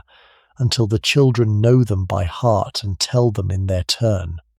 There are the riddles and the catches and the proverbs, the word games of a wordy people. There is the singing when the mood takes them. There are the simple games for the children, the games played with pins or buttons or the knuckle bones of a sheep, the cat's cradle of wool, the guessing games and the clapping games handed down the generations. The grown folk talk, the easy circling fireside talk of people with all the night before them, and no clock pressing, the news turned over, the weather argued, the beasts discussed, the absent remembered, the plans for the spring laid, and the children listen, half asleep, soaking it all in. It costs nothing, this evening's entertainment, and it leaves no trace, and it bound a family and a people together more closely than any amusement that money can buy. The firelit hours of talk and tale and song that were the school and the theatre and the library of the hills all in one, and that the loud, bright boxes of our own evenings have so entirely swept away. Let me say a little more, too, of the food and how it is got and kept, for the eating of a hill family is a thing managed with great care across the turning of the seasons, and the plenty on the table tonight is the fruit of a year's foresight. The meal is the bedrock, the oats bought by the bowl or grown and ground, where a patch of ground allows, stored dry in the gurnel, and doled out with a careful hand to last from harvest to harvest, for to run short of meal before the new crop is the dread of every house. The milk is the cow's, and the woman's craft turns it into the year's white store, the crowdy and the butter salted down in the crock, the kebbuck of hard cheese pressed and set by to ripen, enough laid up in the good months of plenty to carry the house through the lean months when the cow goes dry. The meat is the wedder killed in the back end when the grass has done its work, and the killing is an event, the carcass divided and salted in the barrel, and hung in the smoke of the chimney to cure into the hams and the reisted mutton that flavour the broth all winter. The hens give their eggs in their season. The pig, if there is one, is killed at the first hard frost and salted away. The kale stands green in the yard through the snow, the cure for the winter's want of fresh food. A few potatoes and neeps are pitted against the frost. Tea and sugar and salt are bought dear at the market, and hoarded. A little whisky is laid by for the new year. It is a diet won by labour, and kept by thrift, and eaten with thanks, and there is no waste in it anywhere, and the managing of it, the making of the year's plenty stretch round to the year's end, is one of the quiet high skills of the woman of the house, on which the health and the very life of the family rest. I have told you the shepherd reads the weather, and it is worth dwelling on, for it is the deepest of his crafts, and the one a stranger can least believe until he has seen it, the reading of the sky and the air and the hill, as plainly as another reads a printed page. He has no instrument but his own senses and the lore of a lifetime, and with them he can tell you what the next hours and the next days will bring with an accuracy that shames the almanac. He reads the wind, the air it blows from, and the way it backs or veers, the north wind's iron cold and the soft treacherous thaw of the southwest and the snow that rides the northeast. He reads the sky, the mare's tails high up that foretell the coming wind, the greasy halo round the moon, the colour of the dawn and the dusk, the way the light falls on the far hills. He reads the beasts and the birds, the sheep drawing down off the tops before they themselves can feel the change, the cattle restless, the gulls come inland, the curlews calling in from the shore, the swallows low. He reads the very feel of the air on his face and the ache in an old bone and the behaviour of the smoke and the sound of the burn carrying far. And out of all these signs, read together by a mind that has watched this hill through 40 turning years, he knows hours before it shows that the snow is coming and how hard and how long, and gathers his flock to safety while the sky is still clear. And the knowing of it is no magic but the patient fruit of a life lived out of doors with everything depending on the watching, a skill our sealed and sheltered lives have let die clean out of us, and that kept these people and their beasts alive on a hill that did not forgive a careless eye. A word on the bairns and their schooling, for it lay near the heart of these people who hungered for their children to have the learning they had won for themselves so hardly, or gone without. The parish school might be miles down the glen, a long walk for short legs through all weathers, and in the worst of the winter and the press of the work the children could not always go, but go they did when they could, carrying their peats for the schoolroom fire, and their bannock for the midday, to sit under the dominie, the schoolmaster, often a man of real learning on a poor wage, and get their reading and their writing and their counting and their catechism drummed into them with a discipline that did not spare the taws, and what could not be got at the school was got at home, at the parents' knees by the fire, the mother hearing the reading, the father setting the sums, the long winter evenings turned to account, for the Scottish reverence for education ran deep even here, even in the poorest hill cottage, the conviction that learning was the ladder by which a poor man's child might climb,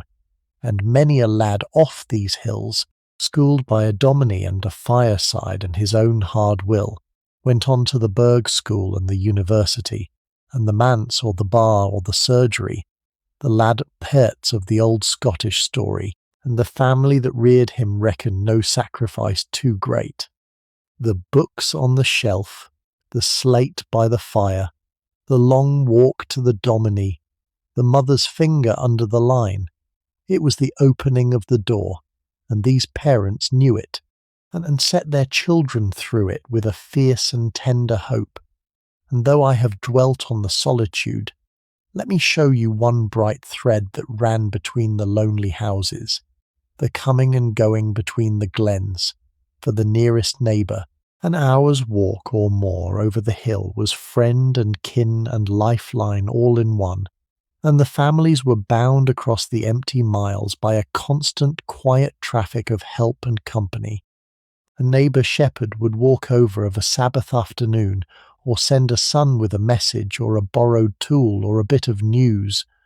The women would meet at the kirk or the market, and exchange the things women exchange, the patterns and the cures and the comfort, at the lambing and the clipping and the dipping, and the gathering the men turned out for one another as a matter of course,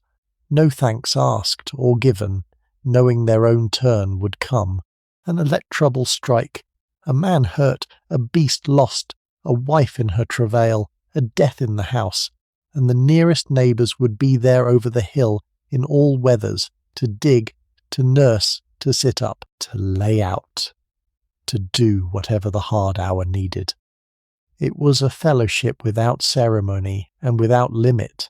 the unspoken compact of people who knew that on the bare hill no family could stand wholly alone, that each was the other's only help against the day of trouble, and that the help given freely now was the help received freely later,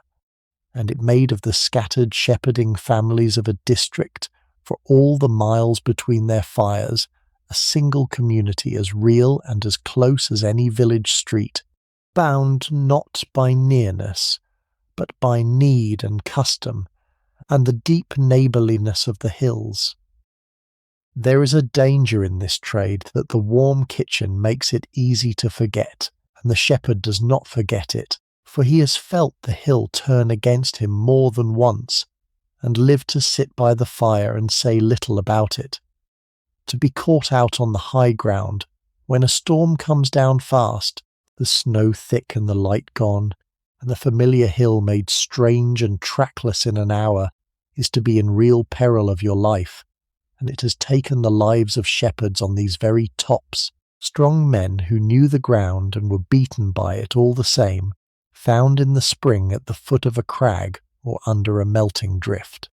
Our shepherd has known the bad half-hour, the moment on the hill in a blinding drift, when he could not say with certainty which way the house lay, when a wrong choice would have walked him out over a precipice or away into the trackless waste,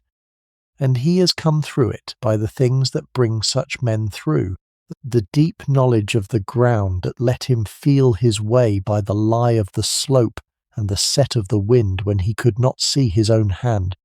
the steadiness that did not let him panic, the dog that knew the way home when the man did not, the plaid that kept the life in him, and the lamp his wife had set burning in the window, that showed at last as a faint gold smear in the white roar and brought him down. He says little of these times, for boasting is not the way of the hills, and the danger is only a part of the work,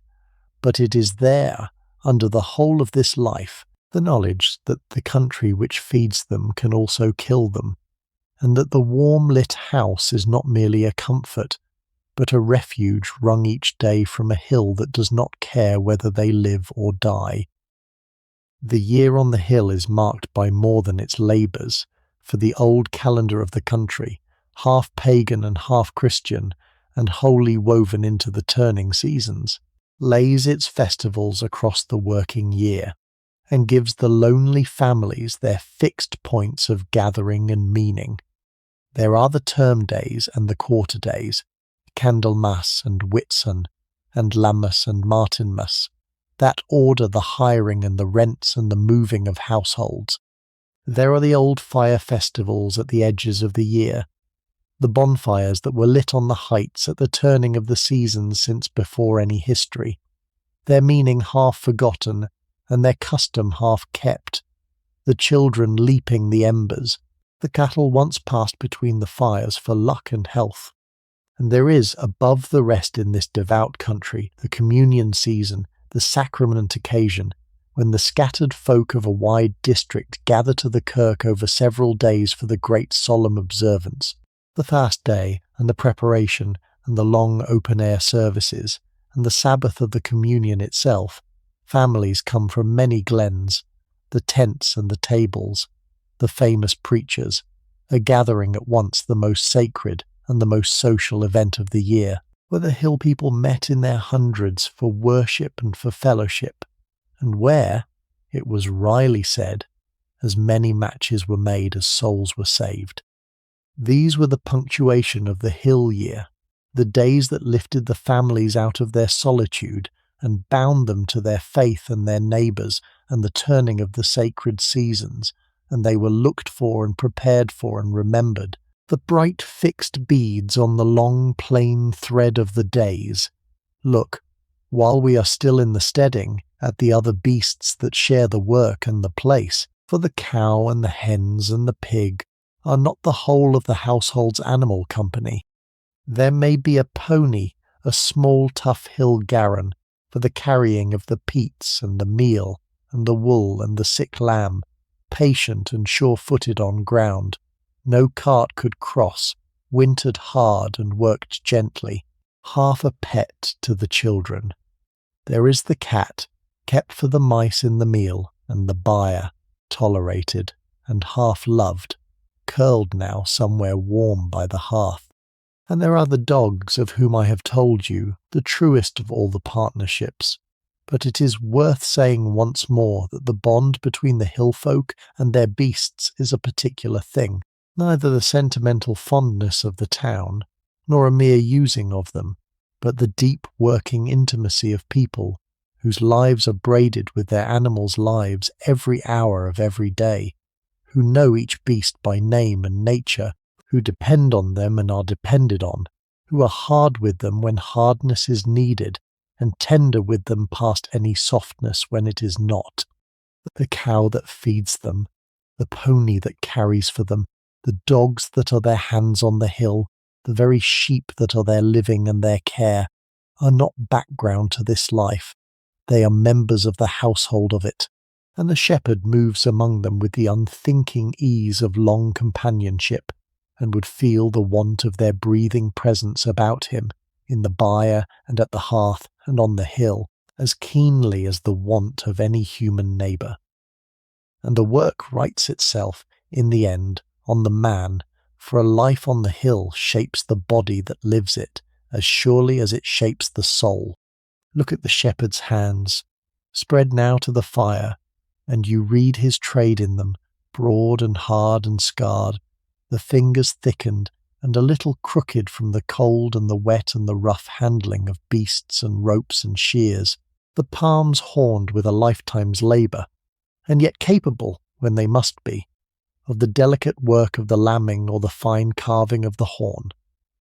His face is weathered to the colour of the hill itself, seamed and reddened by 40 years of wind and sun and frost, the eyes narrowed and far-sighted from a life of scanning long distances, the whole man spare and sinewed and tough as a hill thorn,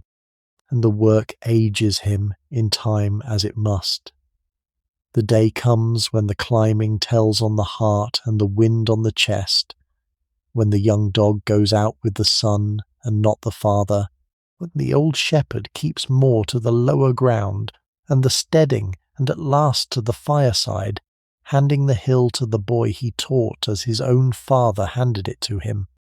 It is the way of it, and he meets it as he has met everything, without complaint, taking his place by the fire as the old dog has taken his working days behind him and his knowledge passing on.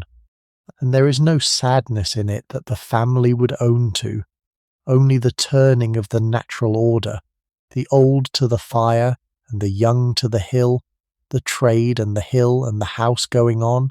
as they were always meant to do, into hands that he has shaped to hold them. Listen, for a moment, to the sounds of such a place, for a glen has its own music made of very few notes, and the people are tuned to it as to nothing else. By day there is the wind, forever the wind in the grass and the heather and round the gable, rising and falling the constant voice of the high ground. There is the burn, talking over its stones. There is the bleating of the sheep, carrying thin and far across the slopes, and the bark of a dog, and the shepherd's own calls and whistles to the dogs flung out across the hill, and the answering whistle of a neighbour heard a glen away on a still morning. There are the wild voices, the curlew's long bubbling cry, and the plover's thin wail over the moor, the croak of the raven, the grouse going up with a clatter and a cackle, the roar of the stag in the back end echoing off the crags. And about the house there are the homely sounds, the cock in the morning, the lowing of the cow to be milked, the hens, the children, the woman singing low at the churn, the dunt of the peats and the clink of the pot and the even tick of the clock. By night it falls quiet, the wind dropping often with the dark, until in the dead of a still frost there is no sound at all but the burn and the breathing of the house. A silence so entire, it is itself a kind of sound. It is a soundscape with no machine in it anywhere, no wheel or engine or any made noise, only the wind and the water and the beasts and the few human voices set in the listening quiet. And the people who grew up in it carried that quiet in them all their days, and heard, in it, things that our racketing ears have gone deaf to. The faith of these people I have spoken of, but the hill itself gave their religion a particular cast that is worth the noticing, for it is one thing to keep the Sabbath in a crowded town, and another to keep it alone on a mountain under a sky that fills half the world. The shepherd's God was not only the God of the kirk and the catechism, but the God of the hill, met in the immensity of the empty country and the turning of the seasons and the smallness of the lit house under the stars. His psalms, carried in his head and sung out on the hill to no congregation but the sheep and the wind, took on the colour of the high lonely places, and there is no wonder that the psalms he loved best were the ones that spoke of the hills, of lifting up the eyes unto them, of the shepherd and his flock, for he lived those words as few men ever have. The solitude that bred the reading and the thinking bred also a deep, plain, unshowy religious feeling, a sense of being held and watched and provided for, in the midst of an order far past his understanding, that needed no minister to prompt it, and no building to house it. That was as native to him as the weather, and when the family knelt on the stone floor of the firelit kitchen, and gave the day back to the God who made the hill and the snow and the flock and themselves, there was in it a fitness, a rootedness, that the grandest worship of the Low Country could not better. Faith of a people who lived their whole lives within sight of the bare bones of creation, and took their God as plainly and as surely as they took the turning year. And though tonight is a beautiful evening, warm and safe and full, I would not have you think these people had never known worse, for the memory of harder times lay in the family as it lay in every family of the hills, and it is part of the truth of them. The old folk could remember, or had heard their own old folk tell of, the truly bad years, the years when the harvest failed and the meal ran scarce and dear, when a wet summer rotted the crop or a savage winter killed the beasts, when families on the hill went hungry through the spring and weaker souls than these went under. There were the stories of the famine years and the fever that came with them, the bad seasons fixed in the long memory of the country like scars. Our family has known want itself, no doubt, a lean spring or two, when the gurnal ran low before the new meal came. They have known loss, the small graves. They have known the fear of the storm and the hard year. But they have come through, as their people came through, by thrift and faith and labour and the help of neighbours. And tonight, with the meal in the gurnal and the meat in the chimney and the family whole about the fire, they hold the memory of the hard times, not as a present grief, but as the dark background that makes the present plenty shine, the knowledge, earned the hard way, of how good a warm and a full and a safe night truly is, and how little it is to be taken for granted, and how much it is to be quietly and deeply enjoyed while it lasts. Spare a thought in these short dark days near the turning of the year for the simple matter of light, for the winter at this latitude is a season of darkness as much as of cold, the sun barely clearing the southern hills at noon and gone again by the middle of the afternoon, the nights enormous and the days a brief grey interval between them. To live through such a winter is to live by made light, and the family's light is the fire and the lamp, and they are precious accordingly. The fire is never out, the red heart of it, the centre of the dark hours. The paraffin lamp, that newer marvel, gives a clean, bright flame to read and work by, a thing the grandparents in this same house never had, for they made do with the cruisy, the little open iron lamp of fish oil with a rush wick, that smoked and stank and gave a poor guttering flicker, or with the splinters of resinous bog fir burned for a fitful blaze, or with a rush dipped in fat, or with the firelight alone. The coming of the cheap clean lamp was one of the quiet revolutions of these lives, lengthening the useful evening, easing the eyes, making the long dark season less of a burden. And the family tends its lamp with care, trims the wick and cleans the glass, and hoards the oil, knowing the dark that waits beyond its little circle of gold. To us, who banish the dark at the touch of a finger and never think of it, the sheer weight of the winter darkness on such a house and the preciousness of every flame that pushed it back is near impossible to feel, but it shaped the whole rhythm of the cold months, the early dark drawing the family into the fire and the lamp,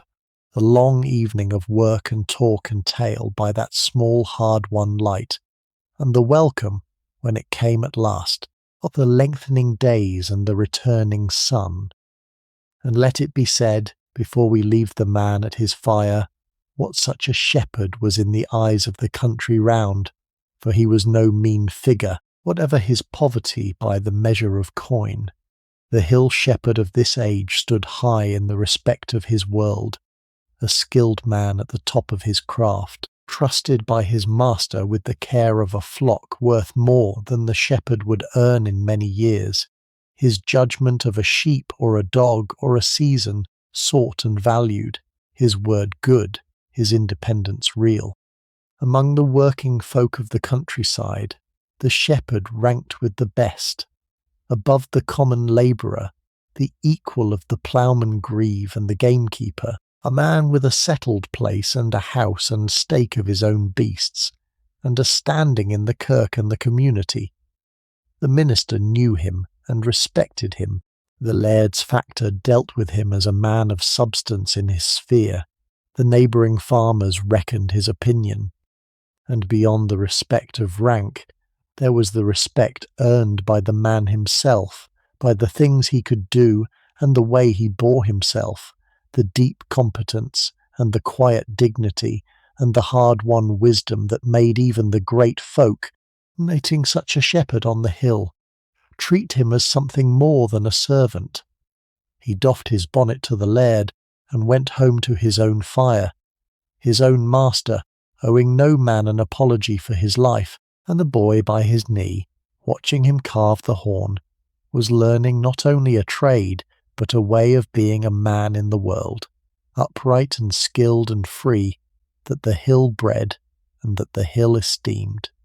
There is a fitness, too, in the wool that I would not leave unsaid, for the very flock the shepherd herds on the hill comes home, in the end, to clothe the family that keeps it, and the turning of fleece into garment is one of the constant homecrafts of the woman's year. At the clipping the fleeces are gathered, and the best of the home wool is kept back from the sale, and then through the quieter weeks it is washed and teased and carded into soft rolls, and spun on the wheel that stands in the corner, the woman's foot rocking the treadle, and her hand drawing out the thread, hour upon hour of an evening, the wheel's low whir under the torque, and the spun yarn is dyed, some of it, in the old country dyes got from the hill itself, the lichens scraped from the rocks for the browns and the rusts, the heather and the roots for the soft greens and yellows, for the whole muted palette of the moor, and then it is knitted, endlessly knitted, into the stockings and the gansies and the mitts and the comforters, or set up for the weaving of the heavier cloth. So the grey beasts on the snowy hill tonight are the family's coats and blankets in the making, the wool growing on their backs against the winter that will, in its turn, be carded and spun and knitted into the warmth that keeps the children through the next winter and the next. and there is in it the same deep round that runs through all this life, the hill giving the fleece, the hands turning the fleece to cloth, the cloth clothing the hands that keep the hill, nothing bought that can be made, nothing wasted that can be used, the family clothed as it is fed and warmed and housed, very nearly wholly, out of its own hill, and its own labour, and its own patient skill. Come back now to the one image that has held this evening together from the start, the lamp in the window, for it is more than a light to read by, and the shepherd's wife knows it, setting it there every wild night as her mother did before her. A light in a window, in a land with no other light for miles, is a thing of real and not only sentimental power. It is a mark for a man lost in the dark or the snow to steer by.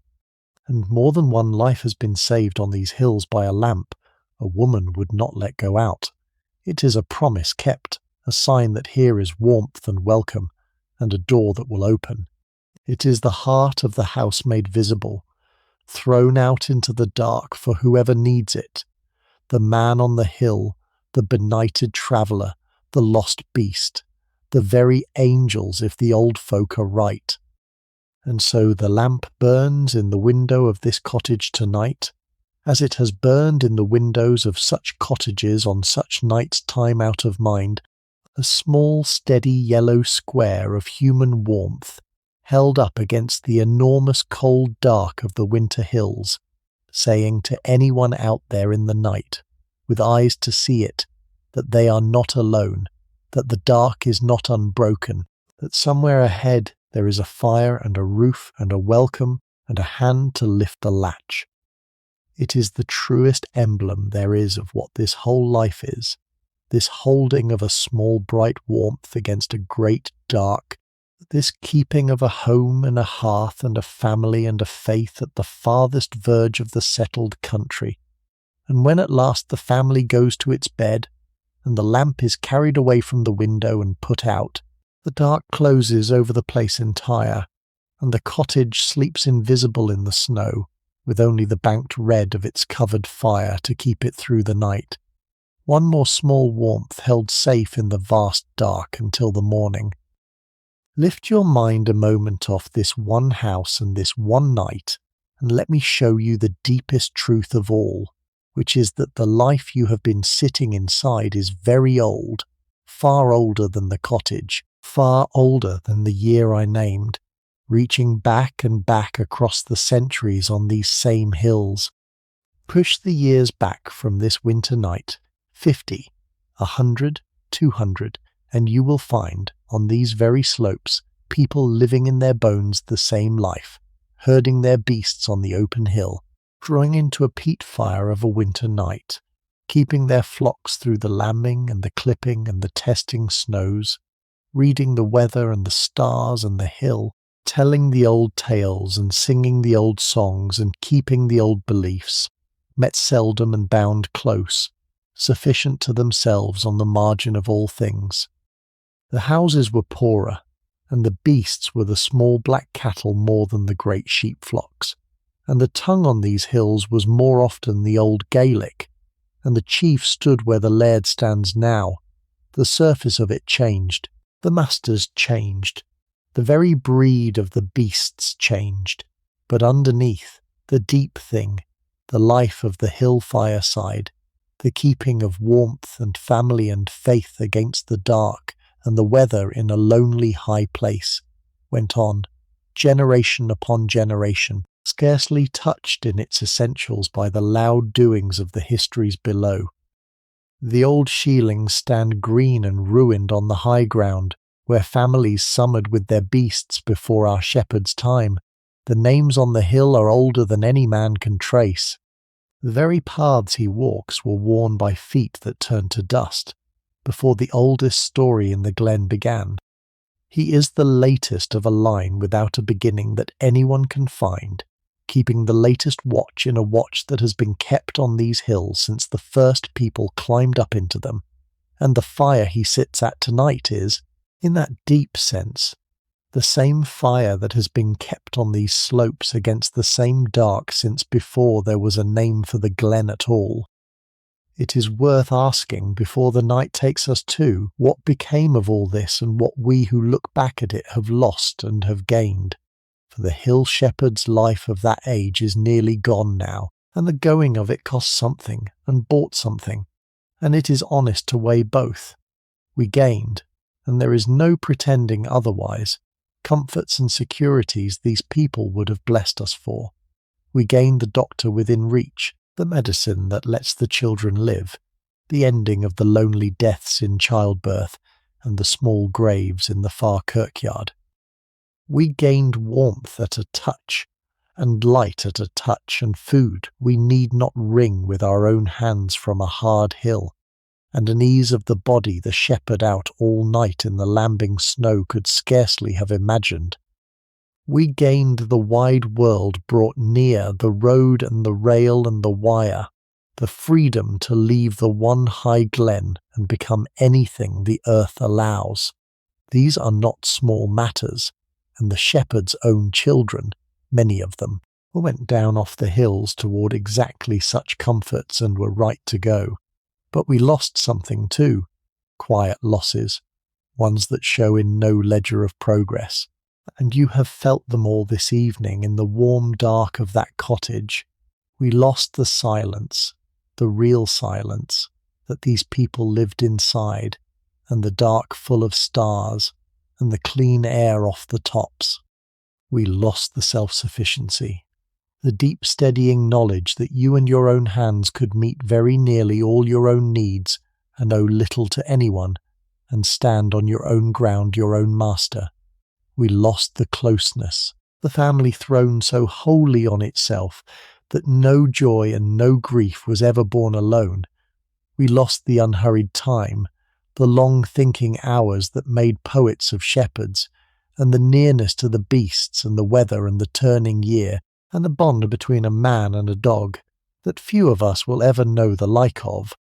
And the strange part, the thing worth lying awake a moment over, is that with all our gaining we go on, so many of us, restless and seeking, and somehow unquiet, looking for exactly the things that solitary family on the hill had in such fullness and never had to seek at all. The silence, the belonging, the sufficiency, the peace. The very peace that is in that small white house tonight, settled over it like the snow, and that has no better name than peace. So let it be the peace you carry away with you, and not the hardship, for the family themselves, if you could ask them, would tell you the peace was the truer thing. Yes, it was a hard life, and a poor one by the measure of the towns, and a dangerous one, and often a cold and a lonely one, and it was also, by measures we have half forgotten how to take, a rich and a rooted and a deeply human life, lived high and clean and free, close to the earth and the sky and the beasts and one another and their God, wanting little and owing less, and possessed, on a night like this one, of a contentment that all our wealth has not taught us how to buy.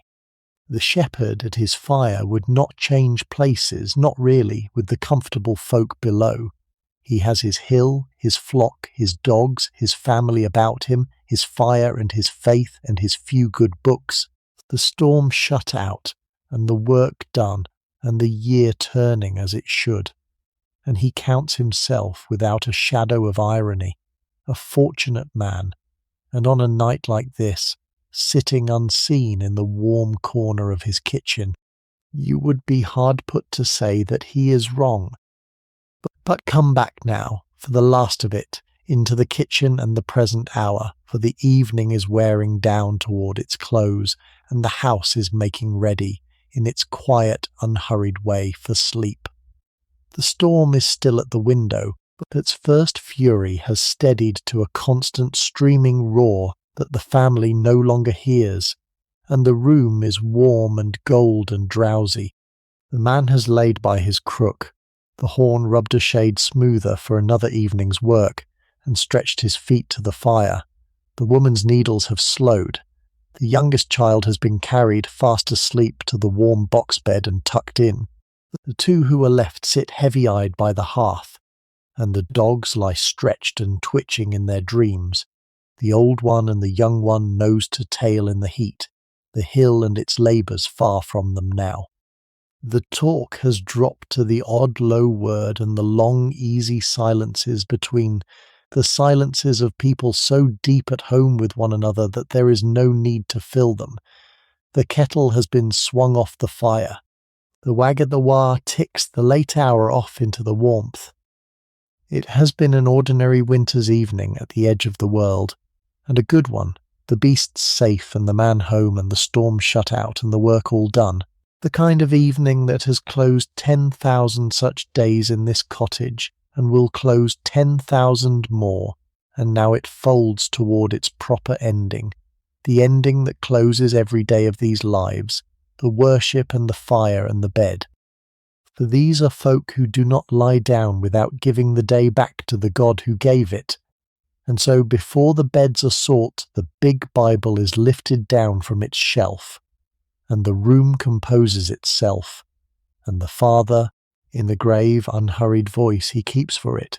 reads out a chapter into the lamplight, the old words rolling slow in the warm room with the storm behind them. Then the psalm is raised, given out and sung by the whole household together, unaccompanied, in the rolling, swelling way of the country, the children's high voices and the woman's and the man's grave undertone winding through the old tune, a sound rough and unschooled and unbearably moving, going up out of the small lit house into the enormous dark of the hills.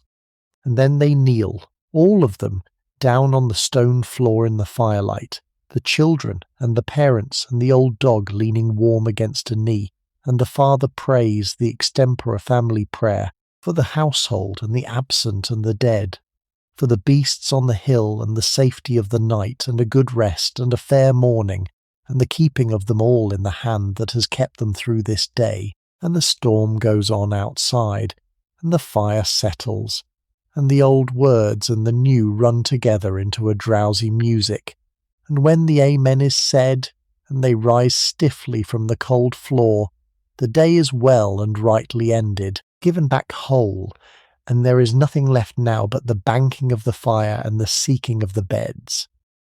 The making ready for sleep is a small, unhurried business, for the beds are in the room where the life is lived, and there is little to it but the seeking of them. The two waking children are sent to their box bed, that snug wooden cupboard built into the wall, and climb in among the blankets and the chaff-filled tick, and the door of it can be drawn half to against the draught, so that they sleep as in a little snug room of their own, the storm a stone's breadth away beyond the wall, and unable to reach them. The man goes out one last time into the screaming dark, the young dog at his heel, to look to the cow in the byre and see the door of it fast, and cast an eye by the lantern at the huddled sheep in the lee of the fold, and comes back stamping and white with snow to bar the house door behind him for the night. The woman damps her work and folds it away, and sets the porridge to soak for the morning, and rakes the fire, drawing the red peats into a close heap on the hearth and covering them over with the warm ash to hold their heart of heat through the dark hours till morning, the banking of the fire that is the last work of the house, done every night without fail, so that the seed of warmth is never wholly lost, and the morning's fire is quick to wake. And last of all she goes to the window and lifts down the lamp that has burned there all the evening to bring her man home,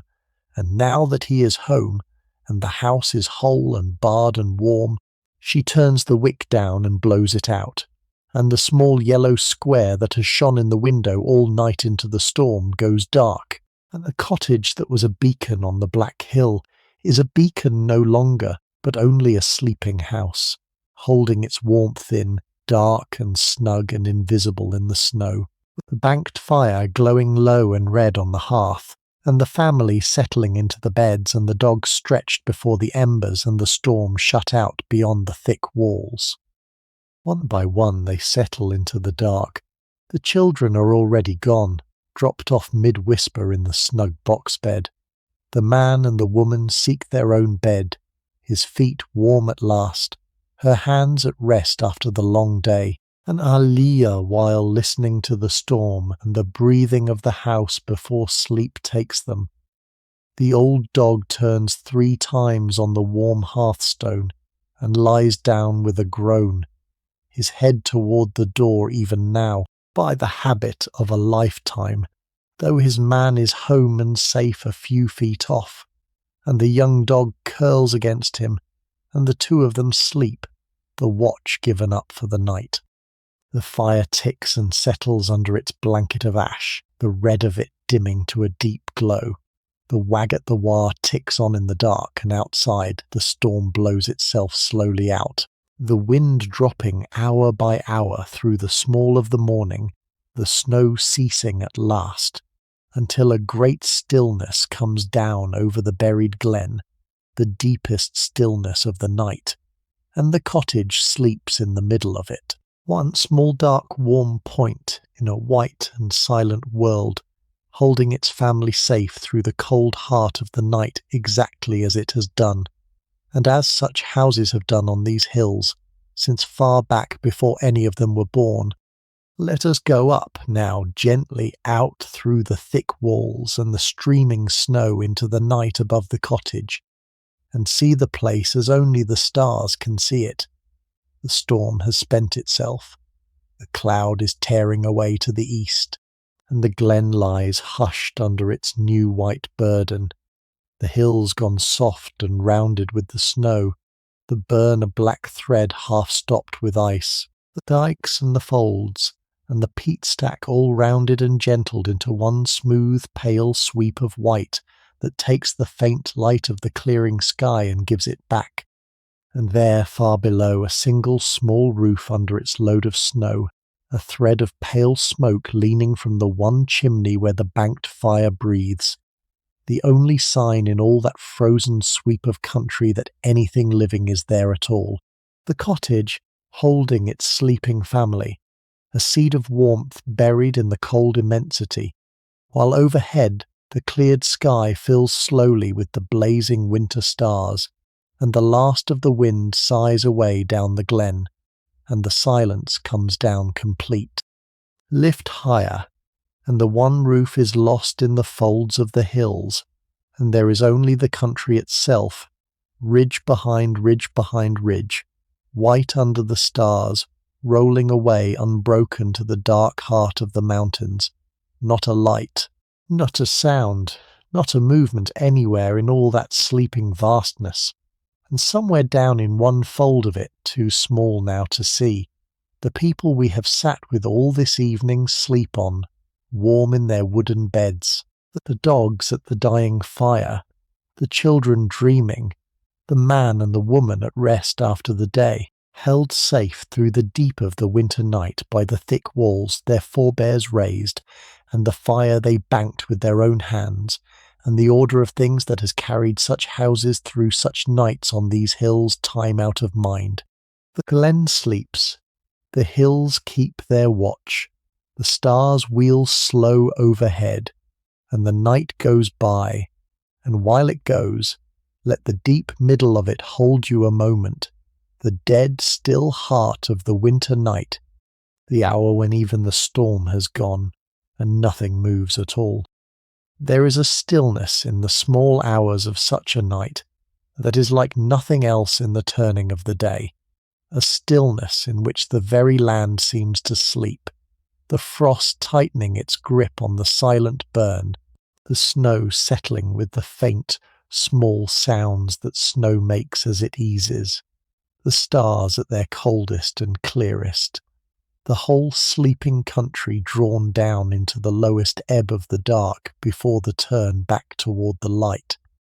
In the cottage nothing stirs but the slow breathing of the sleepers, and the settling of the ash on the hearth, and the patient ticking of the clock. The cow drowses in the byre, the sheep huddle warm-fleeced in the lee of the fold with the snow drifted soft about them, The wild things of the hill are gone to earth and covert, and over it all the night keeps its long faithful vigil, the dark holding the sleeping land the way the walls hold the sleeping house, not as a threat, but as a shelter, the kind covering dark that comes down over the weary world at the end of every day and gives it the rest it needs, and then, in its own slow time, lifts again toward the morning, and there is nothing in it, this deep midnight of the snowbound glen, but peace and rest and the quiet keeping of life through the dark until the day. Hold the sleeping cottage in your mind and let the seasons turn over it, for the one small house we have come to know wears the whole year in its time, and it is a gentle thing to watch them pass.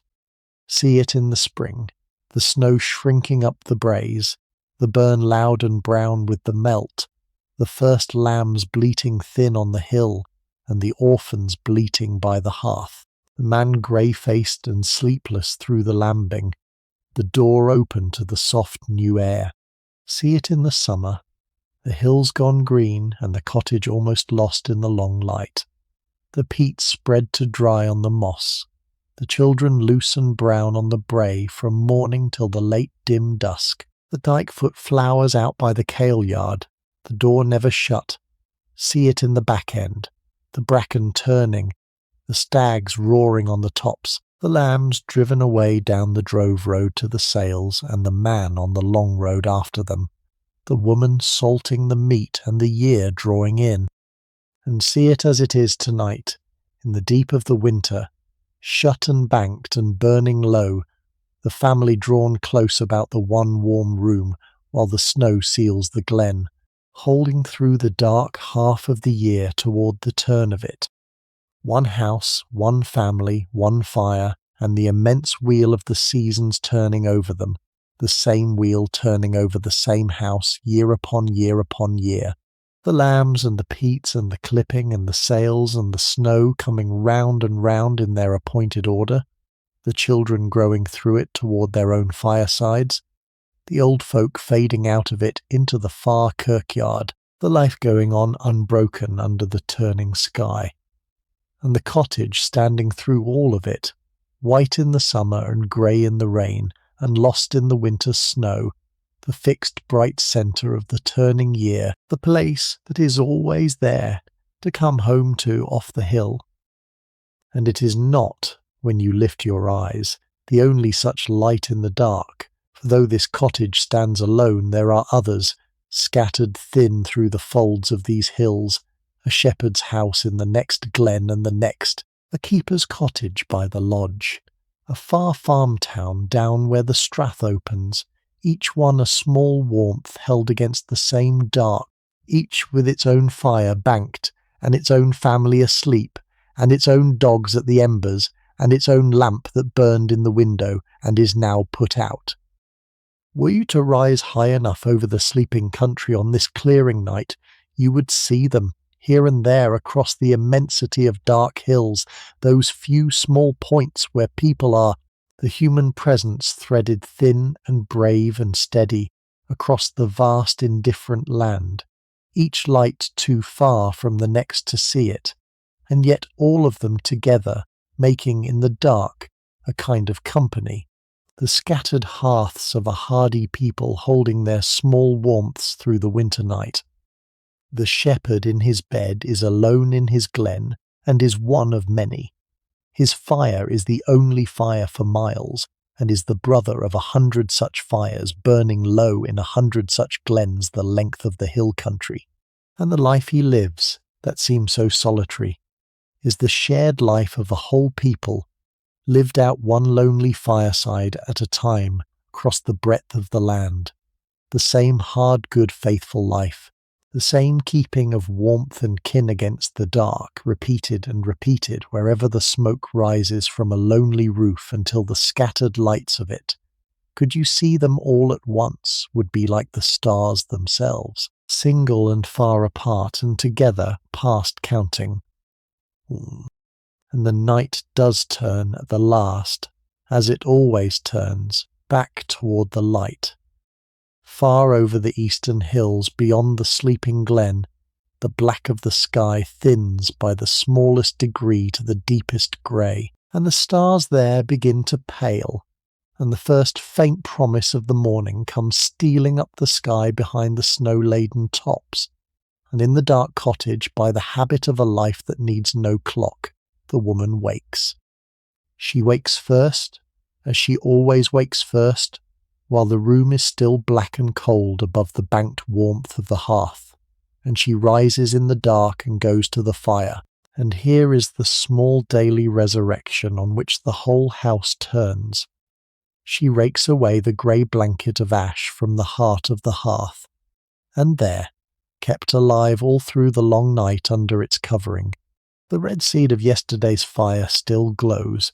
and she feeds it a few dry peats and breaks the kindling over it and stoops and blows, and the flame wakes and climbs and takes hold, and the fire is born again out of its own banked embers exactly as it has been born again every morning of her life, and the cold room begins to warm, and the new day has its centre.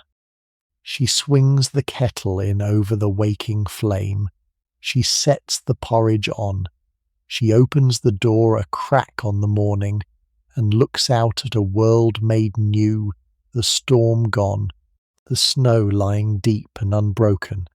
and blue-white in the last of the starlight, the hills standing clean and still against the growing grey, the burn silenced under its ice, and the air so cold and pure it is like the first morning of the earth. And one by one the house wakes behind her, the man to look to his beasts, the children to the warm porridge, the dogs stretching at the new fire. And the day begins the same day, the lambs to count, and the buried sheep to seek, and the fire to keep, and the beasts to tend, the round taking up again exactly where the dark broke it off, the life going on. There is nothing remarkable in that morning, and that is the wonder of it, and what I would have you take away. No history will record that, on this winter's day, a shepherd's wife on a lonely hill raked the ash from her fire, and found the live seed of it, and blew it back to flame and set the porridge on, and opened her door on the snow. It is the least and the commonest of human acts, done that morning in 10,000 cottages, and on 10,000 mornings before and after without a soul to mark it. And yet it is, when you look at it clearly, very nearly the whole of what human beings are and do, this keeping of a small warmth alive through the dark, this rising in the cold to wake the fire and feed the family, and take up the day's labour once again, this faithful, unremarked continuance of life against the long indifference of the cold and the dark and the turning year, it is what these people did. On this hill, morning after morning, lifetime after lifetime, and it is what their kind did before them back beyond all telling. And it is, when the grand doings of the histories are stripped away, what almost all of human life has always most deeply been. And there is a peace in seeing that, a peace in being reminded that under all our striving the deepest act we do is simply this: to keep the fire, to mind our own, to rise and meet the day, and lie down at the end of it grateful for the warmth and the rest. And it is that peace, the peace of the shepherd's hearth and the shepherd's faithful ordinary days, that I have wanted all this long evening to give to you, but you do not have to rise with them, and you do not have to take up the day. That is for them, the shepherd and his wife, and the children and the dogs, going on into their morning and their year and their hard good life on the hill. Your part is only to have been there, an unseen guest in the warm corner, for the space of one winter's evening, and now gently to come away. So let the cottage begin to loosen its hold on you, not all at once, only softly, the way a scene fades at the edges as the eyes grow heavy. Let the smell of the peat smoke and the porridge thin and drift away. Let the sound of the burn and the wind and the low voices grow faint withdrawing into the distance. Let the firelit room with its dresser and its box beds and its dreaming dogs dim and recede, growing small and far, a lit window seen from further and further off across the dark, until it is only that one small square of warmth again, glimmering far back in the night and the years, where a family you will never meet kept their fire against the winter on a hill far off and a long time ago. They are sleeping now, or rising now, in their own time, which is gone. And you are here, in your own time, in your own place, in the hush and the dark of the room where you are lying, with the evening behind you and nothing now ahead of you but rest. Let the hill go, let the snow go, let the years fold quietly forward again the way they folded back, carrying you home out of that far glen, across all the time between to here and now, and the bed you are lying in, and the quiet of your own night closing softly round you, and carry only the peace away with you, for that is the one possession of theirs that is also yours to keep. You cannot keep their hill or their fire or their hard, clean life, and you would not, perhaps, truly want the hardness of it, but the peace at the heart of it, the deep stillness that lay under that small warm house in the snow, the sense of warmth held safe against the dark and the day's work honestly done, and the family near and the rest well earned. That peace is not theirs alone, and never was. It is the oldest birthright of every tired human creature lying down at the end of a day, and it is yours tonight as fully as it was ever theirs. You have done what the day asked of you, whatever it was, and the day is over now, and there is nothing more it can ask. The work is laid by, like the shepherd's crook by the fire. The cares of it are banked down, like the peats under the ash, to keep their small necessary heat without burning you through the night. The door is barred on everything that would trouble you, and you may lie now in your own still dark exactly as that family lies in theirs, safe and done with the day, and free to let it all go and sink, as they are sinking, down through the soft layers of the drowsiness toward the deep good sleep that is waiting to receive you. So let yourself be given, now, the gift this evening was always for, which is nothing more and nothing less than rest. You have been carried a long way tonight, north and back and up into the hills, and shown a life and a house and a family, and it was all, from the first word, only a way of bringing you here, to this, to the loosening of the whole body, and the quieting of the whole mind, and the letting go, at last, of the day. Feel how heavy you have become lying there. Feel the bed beneath you holding all your weight the way the snow holds the sleeping hills, so that you need carry nothing, support nothing, hold nothing up any longer. Feel the warmth gathered round you, your own banked warmth, kept in close about you against the dark, exactly as the cottage keeps its warmth, the covers your thick walls, the pillow soft beneath your head. There is nowhere you must be, and nothing you must do. The hour is late, and the dark is kind, and the whole of the night lies before you like a deep, unbroken fall of snow,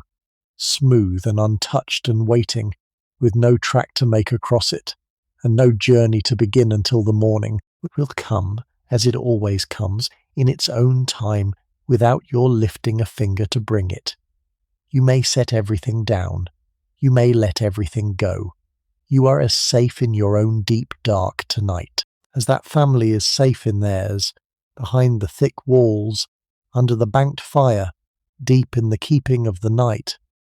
And as you sink, let the evening come back to you softly, not to be thought about, only to drift across the dimming surface of your mind like the last drowsy images before sleep, dissolving even as they come, the lamp in the window, burning gold against the snow, and then put out, the red heart of the peat fire on the swept hearth, and the kettle's low song, and the steam of the broth, the dresser with its blue plates catching the firelight, the slow tick of the clock in the corner, the woman's needles going and going and slowing. The old dog lifting his grey head toward the door, and the latch at last, and the man home out of the storm with the snow on his plaid, and the young dog at his heel, the children drowsing in the lamplight, the chapter read, and the slow psalm rising in the firelit room, and the prayer on the cold stone floor, the box beds with their little doors drawn to against the draught,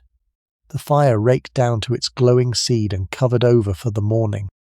and the snow falling and falling past the small bright window into the dark, hushing the whole of the glen, drifting soft over the fold and the byre and the peat stack and the silent burn, settling its deep clean blanket over the sleeping country, until there is nothing left in all the night but the soft fall of it, and the warmth, and the dark, and the rest. Let the images go as they come. Let them blur and soften and sink away. There is no need to hold a single one of them. They will keep, all of them, in that far glen where they have always been, and you may come back to them, and to the fire, and to the family, whenever you wish, but not tonight. Tonight there is only the sinking, and the warmth, and the slow soft fall of the snow, and sleep. Let your breathing lengthen now, the way it does of its own accord at the edge of sleep, each breath a little slower and a little deeper than the one before, drawn in easy and let go easy, with nothing forced in any of it, only the easy tide of it rising and falling, carrying you out a little further each time toward the deep. There is a rhythm to it, like the rhythm of everything you have seen tonight. Like the slow turn of the seasons over the cottage, like the rake of the ash and the waking of the fire, like the going out and the coming home, the long breathing of a life that draws in, and lets go and draws in again. And your own breath is part of it now, the same slow, faithful rhythm, in and out, the day drawn in, and the day let go, and you have only to let it carry you. Feel the weight of your limbs grown heavy and loose and still, sinking down into the bed. Feel the small knots of the day, wherever they have gathered in you, in the shoulders, in the jaw, in the hands, loosening one by one and letting go their hold, the way the storm let go its hold on the glen and sighed itself away into stillness. There is nothing left now that needs your holding. The beasts are folded, the fire is banked, the door is barred, the lamp is out. Everything that had to be seen to has been seen to, in that far cottage and in your own near life alike, and the night has come to take the rest of it off your hands, and you may let it, and lie back, and be kept. For the same night that lies over the sleeping glen lies over you, and there is a comfort in that worth holding as you go. The dark that covers the snowbound hills and the small dark house and the family in their beds is the very dark that has come down now over the room where you are lying, the one kind covering night drawn over the far cottage and the near bed alike, over all the sleepers of the earth at once, the shepherds and the shepherds' children, and you and all the rest, every tired creature that has done with its day and laid itself down to rest under the turning stars. You are not so far from that family after all, nor from any of the countless others near and far, gone and living, who have lain down as you are lying now and given themselves up to the keeping of the dark. You are one of that immense and quiet company, the company of the sleeping, held all together under the one night, each in a small warmth of their own, each let go of the day, each carried on the same slow breath toward the same deep rest. So there is no loneliness in it, none at all, only the deep company of all who sleep, and the kindness of the dark that holds you, and the certainty of the morning that will lift over your own life, as surely as it lifts over the snow-laden hills of that far glen, in its own good time, when the night has done its quiet work, and at one moment before it need. There is nothing left for you to do now but drift, and you are already drifting, further out with each slow breath, the way a boat slips its mooring on a still lock and is carried out so gently that you cannot say the moment it left the shore. Let my voice grow distant, and let even these words begin to lose their edges and run together into a low, even murmur, with no more meaning in it than the burn under its ice or the breathing of the sleepers in the dark cottage, a sound only, a soft sound to sink beneath. You do not need to follow any longer. You do not need to listen. You have heard all of it, the hill and the fire and the family and the snow, and it is in you now, settled and safe, and you can let the words themselves go the way you are letting everything else go, down and down into the ease and the dark and the quiet. The cottage is far behind you now, a single point of remembered gold dwindling in the night of 100 and more years ago. The room around you has gone soft and shapeless and dim. Your own body has grown so heavy and so still that you have almost forgotten it is there. And the snow is still falling, in the glen and in your mind alike, the slow, ceaseless drift of it coming down out of the dark, settling without a sound over the fold and the byre and the sleeping roof, over the hills and the silent burn, over the whole of that far country and the whole of this near drowsy hour, a soft white falling that covers everything and quiets everything and asks nothing of you at all but that you let it cover you too and ease you down and carry you under. So let it. Let the snow come down over the last of your waking thoughts and cover them softly one by one until the ground of your mind is smooth and pale and untracked and still. Let the fire of you bank itself down, like the peats under the ash, to that small, steady glow that needs no tending and will keep a light of its own accord until the morning. Let your breath go slow, and even as the sleeper's breath, in and out, each one carrying you a little further down. You are held as the cottage is held in the hills, as the hills are held in the night is held in the slow turning that will bring the day again in its own time and with no help from you. There is a fair morning coming, clean and bright over the snow, but it is a long way off yet, and it will come without your waiting for it. And until it does, there is only this, the dark, the hush, the falling snow, the slow breath, the rest. Sink the rest of the way now. Let go the last of it.